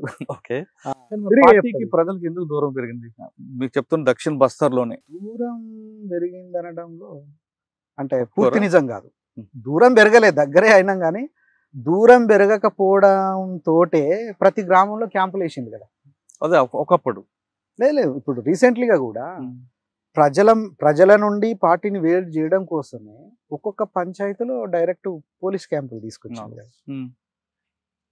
అప్పటి వరకు పార్టీ ప్రజలంతా కలిసి ఉన్నట్టే ఉండేది, ప్రజా సంఘాలు కానీ మేము కానీ. పార్టీ అయితే ప్రజలకి దూరం అవ్వలేదు అంటారు. లేదు, ఇప్పుడు మీరు చెప్తున్న జంతన సర్కారు భూమి దున్నేవాడితో భూమి, తినడానికి తిండి ఉంది అంటున్నారు, కట్టుకోవడానికి బట్టలు ఉన్నాయి అంటున్నారు. అదే అభివృద్ధి కాదు. చాలా అభివృద్ధి ఉంది భారతదేశంలో, మనకు పెరుగుతున్నాం. జనతన సర్కార్లో మీరు భూమి ఇచ్చారు, పట్టాలైన భూములలో ఉపయోగం లేదు, నెంబర్ 1. నెంబర్ 2, మీరు చదివిస్తున్నారు, అది స్కూల్స్లో ప్రైమరీ స్కూల్ 5వ క్లాస్ వరకు మాత్రమే. ఆయన మరి తర్వాత పెరగాలంటే మీ దగ్గర ఆ సిస్టమ్ లేదు. ఓకే. నెంబర్ 3, మీరు పెట్టిన ధరలు విప్ప పువ్వు ధర కానీ, లేదా పసుపు కానీ, లేదంటే పనసపండు, ఏ ధరకైనా సరే ఒక ధర పెట్టారు. ఆ ధరని కొంతమంది యాక్సెప్ట్ చేయరు, కొంత దళారు వ్యవస్థ పెరిగింది. మరి ఏం ఉపయోగం దానివల్ల? ఇప్పుడు జనతన సర్కారు అన్నప్పుడు, తర్వాత డెవలప్మెంట్ అన్నప్పుడు ఫండమెంటల్ గా డెవలప్ మేము అంటే జనతన సర్కారు యొక్క మెయిన్ కాన్సన్ట్రేషన్ ఏందని అంటే ప్రజల ఎకానమీ పెంచడంలో భాగంగా ప్రజలకు ఏదైతే ఉపయోగపడుతుంది అంటే ఒక ప్రజాస్వామ్య యుద్ధం అంటే ఇప్పుడు అందరినీ కూర్చోబెట్టి వాళ్ళకు ఏదైతే అవసరం ఉంటుందో దాన్ని మాత్రమే చేసినవాడ, లేదా మ్యాండేట్ గా డిక్టేటర్షిప్ గా చేసింది ఏం కాదు. డెమోక్రటిక్ ప్రాథమిక వ్యవస్థ వరకు మాత్రం ప్రాథమిక వ్యవస్థ అనేది, ప్రాథమిక ఆర్థిక వ్యవస్థ అనేది అక్కడ డెవలప్ అయింది, అదొకటి డెవలప్ అయింది. దాని తర్వాత మళ్ళీ ఏం జరిగింది అని అన్నప్పుడు అయితే ఇప్పుడు మీరు అన్నట్టుగా 5వ తరగతి తర్వాత 6వ తరగతి కావచ్చు, లేకపోతే 7, 8, 9, 10 చదవాలి కదా, 7, 8 వరకు కూడా వచ్చింది అంటే సిలబస్ తయారు చేసుకున్నారు. ఆ తర్వాత కూడా పోవడానికి ఏందని అంటే అక్కడ జనతన సర్కారు మళ్ళీ ఏం చేసిందంటే ఇప్పుడు కొద్దిమంది టీచర్స్ను పిలిచి తర్వాత వీళ్ళకు రకరకాల టెస్టులు అవంతా పెట్టిన తర్వాత అసలు వాళ్ళే చాలా సంతోషంగా వీళ్ళని స్వీకరించింది. అసలు ఆఖరికి ఒక నానుడు ఏం పెరిగిందంటే జనతన సర్కార్లో చదువుకున్న వాళ్ళే చాలా తెలివిమంతులు అనేది అక్కడ టీచర్లు చెప్పగలుగుతారు. కాకపోతే గవర్నమెంట్ ఒత్తిడి మూలంగా కొంచెం మీకు మీడియాకు చెప్పకపోవచ్చు, లేకపోతే వేరే వాళ్ళకి చెప్పకపోవచ్చు, కానీ అదర్ పర్సన్స్కు చెప్పకపోవచ్చు, కానీ ఖచ్చితంగా ఏంటంటే నేను ఒక ఉదాహరణ చెప్తా. 2, 3 పిల్లల్ని తీసుకొని ఒక ఆయన పోయిండు. ఫస్ట్ ఆయన ఏంటంటే వీళ్ళు ఎక్కడ ఒక టెస్ట్ పెట్టిండు. పెడితే 10th క్లాసు స్థాయి ఉన్నోళ్ళ అసలు 10th క్లాస్ ఉన్న వాళ్ళతోటి వాళ్ళకంటే బెటర్గా చెప్తున్నారు ఈ 5వ క్లాస్ వాళ్ళు. ఇంత నాలెడ్జ్ ఎట్లా వచ్చింది అంటే మీరు జనతన సర్కార్లో చదువుకున్నారా అన్న. అవును అన్నాను. అంటే ప్రాక్టికల్ ఎడ్యుకేషన్ అనేది ఇక్కడ ఉంది. మరి వాళ్ళు ఎందుకు యాక్సెప్ట్ చేయట్లేదు గవర్నమెంట్ స్కూల్లో? చేస్తున్నారు. అందుకే వాళ్ళు ఏం చేసిండ్రు అంటే ఇక వీళ్ళు ఇక్కడ చదువుతారు అక్కడ చదివిండ్లని అంటే ప్రాబ్లం అవుతుంది అనే దాంతో మా స్కూల్లోనే చదివిండ్లని ఎక్కించారు. అట్లా చాలా మంది ఎవరు అంటే కేవలం ఇదే ప్రాబ్లం తోటి వెనకబడ్డారు అనేది కూడా ఏం లేదు. చాలా మందిని వాళ్ళు ఏంటంటే వాళ్ళ అంటే ఈ హాస్టల్స్ లో తీసుకున్నారు. మీరు అంతవరకు బాగుంది చెప్పారు. ఇంకా రాజకీయ చైతన్యం, ఇదే ఆదివాసీలో రాజకీయ చైతన్యం కల్పించి వాళ్ళు స్థానిక ఎన్నికల్లో పోటీ చేయడానికి మరి కోసం ఆ విధంగా వాళ్ళకి చైతన్య పరిచారా? ఎన్నికలకు సంబంధించి వచ్చినప్పుడు పార్టీ లైన్ ఒకటి ఉంది కదా, పార్టీ లైన్ కు సంబంధించింది కదా, ఆ పార్టీ లైన్ పార్టీ స్టాండే తీసుకున్నారు. కానీ ఆ లైన్ కు సంబంధం అంటే ఇప్పుడు అక్కడి వరకు ఇప్పుడు మిగతా పాలిటిక్స్ అన్ని దాదాపు గ్రామాలలో ఒక్కొక్కరు అసలు తలవండినోళ్ళు కూడా ఉంటారు. వాళ్ళకు మార్క్సిస్ట్ ఫిలాసఫీ కూడా తెలిసిన, కానీ ఉపయోగం లేదు కదా. చెప్తున్నా, ఒక అతనికైతే ఒక DVC స్థాయి కామ్రేడ్కి ఎంత చైతన్యం ఉంటుందో ఒక గ్రామ పార్టీ అధ్యక్షునికి, పార్టీ కార్యదర్శి, GPC సెక్రటరీ అంటారు, ఆయనకంత చైతన్యం ఉంటుంది. చైతన్యం ఉంటే కాదు కదా, ప్రజాస్వామ్యబద్ధంగా రావాలి కదా వాళ్ళు కూడా. ప్రజాస్వామికబద్ధంగా రావాలి చెయ్యాలి అన్నప్పుడు అది పార్టీ ఒక పాలసీగా అది రూపొందించుకున్నది. సరే, మీరు పార్టీ లైన్ అంటున్నారు. పార్టీ తీసుకున్న పాత లైన్ ని ఇంకా కొనసాగబట్టే, సమాజంలో మార్పులను గుర్తించుకోబట్టే ప్రజలకి పార్టీకి దూరమైన విషయాన్ని మీరు అంగీకరిస్తారు లేదు? అంటే ఇప్పుడు మొత్తమే ఇప్పుడు దాంట్లో 2 విషయాలు ఉన్నాయి. ఒక లైన్ ఏర్పరచుకున్నాం అంటేనే ఆ లైన్ ఎప్పటికీ అట్లనే ఉంటుందని కాదు. ఇప్పుడు పార్టీలో పార్టీ వ్యూహం ఎత్తుగడల విషయంలో కావచ్చు, పార్టీ నిబంధన వల్లనే చాలా స్పష్టంగా ఉందండి. ఏంటంటే ప్రతి 5 సంవత్సరాలకు ఒకసారి కాంగ్రెస్ జరుగుతుంది, అంటే మహాసభ, అత్యున్నత మహాసభ. అసలు కేంద్ర కమిటీని కూడా తీసేయచ్చు, ఎన్నుకోవచ్చు, తీసేయచ్చు. అంత పవర్ఫుల్ సంస్థ అది, అంటే దానికి అంత కెపాసిటీ ఉంటుంది. అందులో ఏంటంటే లైన్ డిసైడ్ కాబడుతుంది. మరి సమాజంలో మార్పులు సభ గుర్తించారు, ఎందుకు గుర్తించదు వాస్తవానికి? ఇప్పుడు అందుకే చాలా మంది కన్ఫ్యూజ్ ఏమవుతారంటే ఇక వీళ్ళు ఒక లైన్ గీసుకున్నారు కనుక అది బ్రహ్మరాతర నాయన అన్నంతగా ఫీల్ అవుతా ఉంటారు. అంటే ఏంటిది, అదొక పిడివాదం, లేకపోతే ఇక అసలు బ్రహ్మరాత లెక్కనే వాళ్ళు ఫీల్ అవుతా ఉంటారు. కానీ అట్లా జరగదు పార్టీలో ఎప్పుడే. కానీ ఏంటంటే అది ఎంత పెద్ద లైన్ విషయంలో కావచ్చు, ఏదైనా ఒకటి ఆప్షన్ ఏముంటుందంటే ఆ మహాసభలో అంటే ఇప్పుడు ఉదాహరణకు ఆ మహాసభలో ప్రతినిధులు ఉంటారు. ఆ ప్రతినిధులు ఏంటంటే ఉదాహరణకు సమాజంలో మార్పులు జరిగినాయి అనేది చాలా మంది అభిప్రాయపడి మెజార్టీగా దాన్ని మనం లైన్ మార్చుకుందాం అన్నప్పుడు అది ఆటోమేటిక్గా మారిపోతుంది. ఓకే, ఒక డెమోక్రటిక్ ప్రాసెస్ ఉంటుంది పార్టీలో. మీరు చేస్తుంది ఒప్పుకుంటాం, ఆదివాసుల అభివృద్ధి కోసం, బడుగు బలహీన వర్గాల అభివృద్ధి కోసం, నిరక్షరాస్యుల్ని చైతన్యపరచడం కోసం పార్టీ తీసుకునే నిర్ణయాన్ని ఒప్పుకుందాం. ఓకే, స్కూల్స్ పెట్టచ్చు, చెరువులు కట్టి, చేతన నాట్య మంచి ప్రత్యేక కృషి చేసింది కదా. జననాట్య మండలి, చైతన్యనాట్య మండలి ప్రజల్లో అవగాహన కల్పించడానికి కళాకార బృందంతో పనిచేసింది. ఇదంతా అడవి వరకు పరిమితం. కానీ మైదాన ప్రాంతంలో కూడా ఇంతకన్నా ఎక్కువ సమస్యలు ఉన్నాయి, ఇంతకన్నా దారుణమైన పరిస్థితులు ఉన్నాయి. ప్రజలు కూడా తమ సమస్యను ప్రశ్నించాలి అనేది కూడా కోల్పోతున్నారు. ఇది నాది, మనం ప్రశ్నించే హక్కు ఇది అనేది. వాటి కోసం మీరు ప్రజాస్వామ్యబద్ధంగా మైదాన ప్రాంతంలోకి వచ్చి ఇక్కడున్న ప్రజలకి గుర్తించి, ఇక్కడున్న సమస్యలను గుర్తించి, ఇక్కడున్న కాలానికి అనుగుణంగా మారుతున్న పరిస్థితిని గుర్తించి ఇక్కడ నుంచి చేయకూడదు. మీరు కేవలం అడవికే నిర్బంధ ప్రాంతంలోనే ఎందుకు ఉండాలి? ఖచ్చితంగా మీ సూచన వాల్యుబుల్, అందులో నో డౌట్. ఇప్పుడు వాస్తవానికి ఏంటంటే మొన్న చంద్రన్న కూడా మీకు స్పష్టం చేసిండు కదా, మారుతున్న పరిస్థితులలో పార్టీ కూడా మారుతుంది, ఖచ్చితంగా మంచి డిసిజన్ తీసుకుంటుంది. కానీ మీరు ఇప్పుడు ఉదాహరణ, ఇప్పుడు మేము కూడా ఇప్పుడు వాస్తవానికి మీరు మన ఇంటర్వ్యూ ముందే అడిగిన కదా మీరు ఎందుకు వచ్చిండ్రు అన్నప్పుడు, ఇప్పుడు ఈ మారిన పరిస్థితులకు అనుగుణంగానే మేము వచ్చినాం. తర్వాత గవర్నమెంట్ ఏం చేసిందని అంటే, ఇప్పుడు పరిస్థితులు కూడా మారినాయి, మేము గతంలో లాగా మేము వేరే అప్రోచ్ ఏం తీసుకుంటలేం కనుక మీరు వస్తే స్వాగతిస్తామని చెప్పి డైరెక్ట్ ముఖ్యమంత్రి గారు అన్నారు. తర్వాత పోలీసు డిపార్ట్మెంట్ నుంచి కూడా వాళ్ళు రిక్వెస్ట్ చేసిన కనుకనే మేము వచ్చినాం.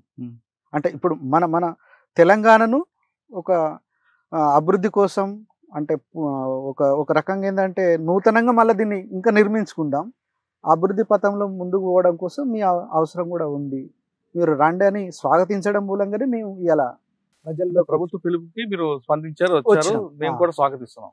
కానీ పార్టీలో జరిగిన అన్యాయం చాలా జరిగింది అనేది కొంతమంది వాదన. మేము మిడిమిడి జ్ఞానంతో తీసుకున్న నిర్ణయం వల్లే పార్టీకి ప్రజలకి దూరం అయిందని పోలిట్ బ్యూరో సభ్యులు రాశారు. ఇప్పుడు ఆయన రాయడం వెనక ఆయనకి మిడిమిడి జ్ఞానం లేదనుకోవాలా, లేదు పార్టీలో చేరిన వాళ్ళందరూ కూడా లేదని ఉమ్మడిగా ఆయన తీసుకున్న నిర్ణయం వల్ల? ఎందుకంటే దానివల్ల చాలా మంది అమరులు అయ్యారు. ఆ పార్టీ లైనింగ్ నచ్చి లోపలికి వచ్చిన వాళ్ళు చాలా మంది అమరులు అయిపోయారు. వాళ్ళు మరి వాళ్ళ కుటుంబాలు అడిగిన ప్రశ్నకి ఎవరు సమాధానం చెప్తారు? మార్క్సిజం తెలిసిన వాళ్ళు ఎవరు మిడిమిడి జ్ఞానం అని అన్నారా? ఇప్పుడు మార్క్సిజం అనేది అదొక సైన్స్ కదా, మార్క్సిజాన్ని అలవర్చుకొని మార్క్సిజమే మా జీవితం అని అన్న వాళ్ళకు మిడిమిడి జ్ఞానం ఎందుకు ఉంటుంది? అంటే లోపాలు జరగలేదు అనేది కాదు, అంటే చారిత్రక క్రమంలో అనేక తప్పులు జరుగుతూ ఉంటాయి, అవంతా వేరు. అంటే ఇప్పుడు ఓటమి నుంచే గుణపాఠం తీసుకుంటాం, ఆ గుణపాఠాలే మళ్ళీ ఒక కొత్త పాఠాలుగా ముందుకు పోతాం. అవును, తప్పితే ప్రతి అపజయం వెనక విజయం అనేది మనం అనుకుంటాం కనుక. మీకు ప్రధానంగా బలం ఏంటి? ప్రజా సంఘాలు, ప్రజలు ప్రజా సంఘాలు, ట్రేడ్ యూనియన్ నాయకులు. ఓకే, ఇవన్నీ ముందు మన పార్టీకి బలం. కానీ మీరు దండకార్యంలో లాయిడ్ లాంటి కంపెనీలు చాలా ఉంటాయి, మరి అక్కడ ఎందుకు ట్రేడ్ యూనియన్ ఉండదు?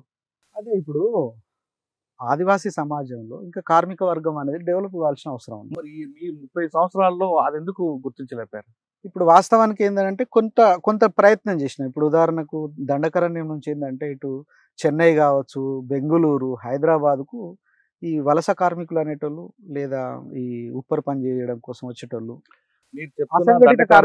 గోండి కుటుంబాలు కొన్ని ఈ రోజు దేశవ్యాప్తంగా పనిచేస్తున్నారు వలసలు వచ్చి. ఎందుకు అంటే అక్కడ మాకు వర్క్ లేదు, పని లేదు, మమ్మల్ని ఒకవైపు అన్నల దగ్గర రమ్మంటారు, అన్నల దగ్గరికి వెళ్తే పోలీసులు కొడతారు, ఈ కేసులు ఎందుకు అని. ఇప్పుడు మీరు బీహార్ నుంచి కానీ లేదా బాంబే లాంటి ప్రాంతాలకు వెళ్తే ఎక్కువ గోండి జాతి వాళ్ళు ఉంటారు, కాఫీ హోటల్లో పనిచేస్తూ కానీ లేదా ఒక సివిల్ మైన్ దగ్గర ఎక్కడైనా కింద స్థాయిలో ఉండే వాళ్ళందరూ గోండి జాతులు ఉంటారు. కరెక్టే. మీరే కానీ అక్కడ అభివృద్ధి చేస్తుంటే ఆ వలస కార్మికుల వ్యవస్థకు పులి స్టాప్ ఉంటుంది కదా. ఇప్పుడు ఏంటంటే సరే మీకేం అట్లా చెప్తారు కదా, వాళ్ళందరూ మళ్ళీ వచ్చినప్పుడు వాళ్ళు మాతో మంచిగానే ఉంటారు. ఇప్పుడు మీతోటి చెప్పడం మూలంగా అంటే మీతో మంచిగా అంటే మీ తుపాకీ ఉంది కాబట్టి మంచిగా అట్లేం కాదు, అక్కడ ప్రజా సంఘాలలో ప్రజలతో బాగానే ఉంటారు కదా. ఇప్పుడు బయట ఇప్పుడు బయటకు వచ్చిన తర్వాత ఎవరు ఏందో అనేది వాళ్ళకి ఏం అంటే తెలియదు. భయపడి కాదంటారు. వాళ్ళ కనెక్ట్ కాంది వాళ్ళు ఎందుకు చెప్తారు? భయపడి కాదంటారు. లేదు, అదేం లేదు. సరే, ట్రేడ్ యూనియన్లు పెట్టకపోవడానికి ప్రధాన కారణం ట్రేడ్ యూనియన్స్ లేకపోవడం, అదే నేను ముందే చెప్పిన కదా. అంటే బయట అక్కడ ఉన్న కార్మిక వర్గం బయట ఇంకా- ఇంకొక ఆరోపణ ఏంటంటే ఎక్కడైతే మినరల్స్ కంపెనీలు ఉన్నాయో ఆ కంపెనీ నుంచి పార్టీకి నిధులు వస్తాయి కాబట్టి అక్కడ ట్రేడ్ యూనియన్స్ లేవు అంటారు. ఇప్పటి వరకు ఏ కంపెనీ ఇచ్చింది లేదు. ఆ. ఇప్పటి వరకు అయితే నాకు తెలిసిన మేరకు ఆ. ఏ కంపెనీ ఇచ్చింది లేదు. దాని వ్యతిరేక పోరాటాలే జరిగినాయి ఎక్కువ. ఆహా. ఇప్పుడు ఏంటిది అనేది నాకు కానీ అటువంటి కంపెనీలే బయటకు వచ్చిన మాజీలందరితో కూడా ఆ. బ్రాండ్ అంబాసిడర్ పెట్టడానికి, సెక్యూరిటీ ఆఫీసర్ ఇవ్వడానికి ఆ ప్రయత్నం విషయంలో మనం ఆ విషయం నాకు తెలియదు కనుక అందులో no మాట్లాడలేరా? interest. ఓకే, మీరు పార్టీలు ఉన్నారు. అవును. పార్టీలో ఈ నిర్బంధం ఒక పక్కన పెరిగింది. ఈ క్రమంలో చాలా మంది మీ సహచరులు, మీ సమకాలికులు కానీ లేదా మీకు సీనియర్లు కానీ వీళ్ళందరూ కూడా అమరులు అవుతుంటారు. అవును. వీళ్ళందరితో ఉదయం లేచి సాయంత్రం వరకు వాళ్ళతో ఉన్న వాళ్ళకి మన కళ్ళ ముందు చనిపోతున్నప్పుడు అవును. చాలా బాధపడతాం.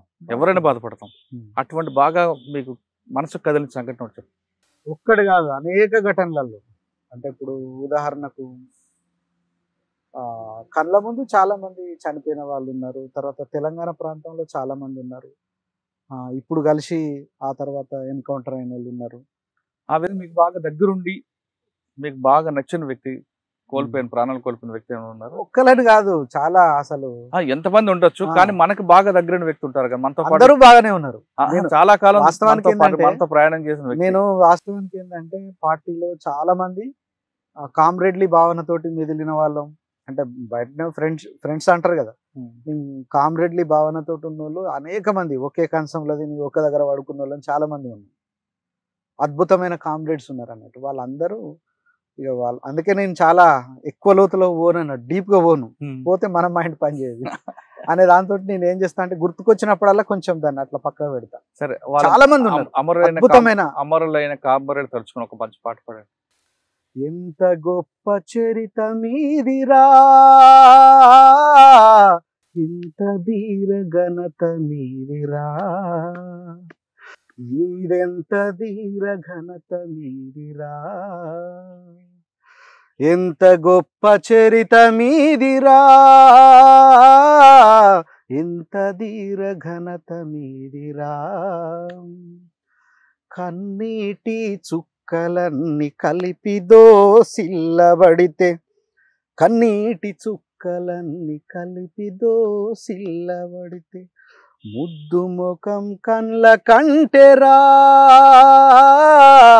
ముగ్ధమాయి గుండెల విసెరా,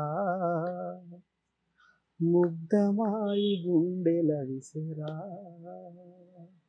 ఎంత గొప్ప చరిత మీదిరా, ఎంత ధీర ఘనత మీదిరా. ఈ పాటలే మనకు జీవితం అనుకుంటే కాదు, మనకు ఒక జీవితం ఉంది, మన మీద ఆధారపడ్డ వాళ్ళు చాలా మంది ఉంటారు. మీ ఉద్దేశంతో మీరు వెళ్ళారు. కొంతకాలం అయిన తర్వాత సమాజంలో మార్పులు అన్నీ తెలుసుకుంటుంటారు, ఎప్పటికప్పుడు ఏం జరుగుతుందనే విషయాన్ని.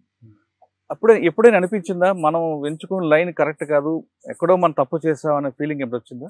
ఎంచుకున్న లైన్ కరెక్ట్ కాదు అన్నది కావచ్చు, లేకపోతే ఎక్కడో తప్పు చేస్తున్నాం అన్నట్టుగా అనిపించినప్పుడు మనం అందులో ఉండలేం కదా. అయితే కాకపోతే ఏంటంటే పార్టీలో అయితే ఇప్పుడున్న చర్చల అంటే ఏమంటాను, ఇప్పుడున్న డిబేట్స్ అవన్నీ కూడా ఏంటంటే 2022 నుంచే పార్టీలో నడుస్తున్నాయి. అంటే మనం ఈ చేద్దామా లేదన్నా పార్టీని అంటే మారుతున్న సమాజానికి అనుగుణంగా వ్యూహం ఎత్తుగడల్లో మార్పు తీసుకురావాల్సిన అవసరం ఉంది అని చెప్పి 2022 నుంచి కూడా పార్టీలో ఒక డిబేట్ అయితే జరుగుతుంది. దాన్ని జరుగుతుంది, తర్వాత ఒక ప్రాసెస్ లో ఉంది అది. పార్టీ గురించి పక్కన పెడదాం కాసేపు. మీ వివాహం 10 సంవత్సరాల వెళ్ళిపోయిన చందుకి పార్టీలోనే వివాహం జరిగింది. ఆమె ఎలా పరిచయం అయ్యారు? ఆమె అయితేనేమో దక్షిణ బస్తరు జిల్లా కమిటీ మెంబర్ గా ఉంది. దాన్ని తర్వాత జంతన సర్కార్ అధ్యక్షురాలుగా ఉండే సోని. సొంత పేరు అయితేనో గంగవ్వ అంటారు, లేదా సోని. ఆవిడ ఛత్తీస్గఢ్ తెలంగాణ బార్డర్. ఒక వాడ వాళ్ళది ఛత్తీస్గఢ్ లో ఉంటది, ఒక వాడ యువతలు ఉంటది. అట్లా గమ్మత్ ఉంటది అన్నట్టు. వాళ్ళ ఊర్లో మీదకెళ్ళే ఈ బార్డర్ పోతుంది. బార్డర్ విలేజ్ అమ్మాయి. అట్లా పార్టీలో పరిచయం. పార్టీలో పరిచయం. ఆమె తెలియని అసలు పార్టీలో మంచి పేరుంది ఆమె. ఇద్దరు ఇష్టపడి పార్టీకి చెప్పారు, పార్టీ పెళ్లి చేస్తుందా? పార్టీకి తెలియజేసినాం. ఆ తెలియజేసిన తర్వాతనే ఆమెతోటి మాట్లాడింది. తర్వాత ఇద్దరం సాధారణంగా పార్టీలో మనం ప్రేమించిన అమ్మాయిని పెళ్లి చేసుకోవాలనుకుంటే పార్టీకి చెప్పేదానికి నిబంధనలు ఏం చెప్తాయండి? పార్టీలో చాలా ప్రజాస్వామ్యం ఉంటుంది. ఇప్పుడు బయట రకరకాల ఉంటది, కానీ ఇక్కడ పార్టీలో ఏందని అంటే ఒకవేళ ఇష్టపడ్డాం అనుకో, అంటే మెచ్యూరిటీ ఇద్దరికి ఉన్నదా లేదా అనేది చూస్తుంది. అది కొలమానం. మెచ్యూరిటీ లేకుండా భర్తీ అయిన 2 రోజులకే నేను ఈమెను ఓకే అనేది అట్లా ఉండదు. మెచ్యూరిటీ తోటి ఉంటుంది. అంటే ఇద్దరు ఇష్టపడిన తర్వాత పార్టీ ఒక 6 నెలలు దూరంగా ఉండమంటుంది అటు కదా? అట్లేం లేదు. ఇప్పుడు వాళ్ళు ఇద్దరు ఆల్రెడీ మెచ్యూరిటీగా ఉన్నారు అనుకో, వాళ్ళు సీనియర్స్. ఇప్పుడు మేమేందంటే నేను పార్టీకి తెలియజేసిన పలానా కామ్రేడ్ను నేను పెళ్లి చేసుకుంటాను అన్న తర్వాత అంటే ఆమె గురించి కూడా చాలా తెలిసి ఉంటుంది, నా గురించి కూడా పార్టీకి ఆ కమిటీకి తెలిసి ఉంటుంది. పార్టీ అంటే మళ్ళీ ఇక్కడ వేరేది, ఆ కమిటీకి తెలిసి ఉంటుంది కనుక ఓకే అయితే ఓకే అంటారు. లేదు అసలు మీకు ఖచ్చితంగా అంటే ఒకవేళ వద్దు, ఆమె మరి ఊగేసలాటలో ఉన్నది, ఆమె వేరే రూట్ ఎంచుకునే ప్రమాదం ఉంది కదా, మరి నువ్వు చేసుకుంటావా, రేపు నీకు ఏమైనా ప్రాబ్లం అవుతుంది కదా అని చెప్తారు. చెప్పినా కూడా నేను ఖచ్చితంగా ఆమెనే చేసుకుంటా అంటే మాత్రం చేస్తాను. ఇక్కడ ఏం పెద్దగా అది ఉండదు. పెళ్లి అనేది పార్టీలో వ్యక్తిగత విషయం. ఓకే, మళ్ళీ మనం పార్టీ వైపుద్దాం. ఈ మధ్యన దాడులు, ప్రతి దాడులు, ఆపరేషన్ కగారు, ఆపరేషన్ కరిగొట్టు, ఇన్నిట్ల మధ్యలో మీరు ఎన్నిసార్లు తప్పించుకున్నారు ఒక్కటి చెప్పండి. అంటే మీరు ఇలాంటి వాళ్ళు చాలా మంది దాదాపు దగ్గరికి వెళ్ళి తలుపు తట్టి వస్తుంటారు. ఒక్క సంఘటన చెప్పండి. ఇంక ఈ జీవితం ఇక్కడితో ఆగిపోయింది అనుకో సంఘటనలు చాలా ఎదురై ఉంటాయి మీకు. ఒక్కటిగా చాలా చెప్పగలుగుతాను. ఒక్కటి చెప్పండి, బాగా గుర్తుండిపోతాయి. నర్సంపేటలో అదేంటిది ఆసరేల్ ఎన్కౌంటర్లో నాతో ఉన్న కామ్రేడ్స్ 5 చనిపోయింది. అయ్యో, అక్కడ కూడా మొత్తం చుట్టుముట్టింది ఎన్సర్కిల్మెంట్. అక్కడ నుంచి బయటపడ్డా. తర్వాత మొన్న కర్రెగుట్టలో కూడా దాదాపుగా అంత ఎన్సర్కిల్మెంట్ నుంచే బయటపడ్డా. నేను ఇంకొక చాలా ఆసక్తిగా అడుగుతున్నా, ఇంత రిస్క్ తీసుకొని ఎందుకు ఉండాలి అనే ప్రశ్న ఎప్పుడైనా వచ్చిందా? ఎందుకు ఉండాలి అని అన్నప్పుడు ఇప్పుడు చాలా మందికి అంటారు అంటే ఇప్పుడు వాస్తవానికి ఎందుకు ఉండాలి, పార్టీలకు ఎందుకు పోవాలని అంటే ఇప్పుడు జరుగుతున్న మార్పు వెనకాల ఏమున్నది? నువ్వు పోరాడకుండా ఇప్పుడు చాలా మంది అంటారు నువ్వేం సంపాదించుకొచ్చినావు, లేకపోతే ఇన్ని రోజుల నీ శ్రమ వృధా కదా అన్నప్పుడు నేను ఊళ్ళో కూడా మొన్న చెప్పిన, సంపాదించుకోవడానికి అసలు సొంత ఆస్తి అంటూ ఏమీ లేదు. మీరు వెళ్ళింది సంపాదన కోసం కాదు చెప్తున్నా. అయితే ఏం సాధించినావు అన్నప్పుడు ఒక సొసైటీ మారింది కదా. ఏం మారింది అన్నప్పుడు 10 లక్షల ఎకరాలు దాదాపుగా, మీరు ఇప్పటికి కూడా పోయి రికార్డు తీసి చూడండి. 10 లక్షల ఎకరాలు 10 లక్షల ఎకరాలు దండకారణ్యంలో పంచిపెట్టడం జరిగింది. 7 నుంచి 10 లక్షల ఎకరాల భూమిని పీడిత ప్రజల కోసం ఇవ్వడం జరిగింది. 10 లక్షలు కాదు, 7 నుంచి 70 లక్షలు పంచినా ఆ భూమి వాళ్ళు కాదు. రేపొద్దు ప్రభుత్వం వస్తే కాగితాలు లేవు కాబట్టి కాదు అన్నప్పుడు వాళ్ళకు ఎట్లా పోరాడాలి అంటే చట్ట పరిధిలో ఎట్లా పోరాడాలి అనేది కూడా వాళ్ళకు నేర్పించినాం కదా.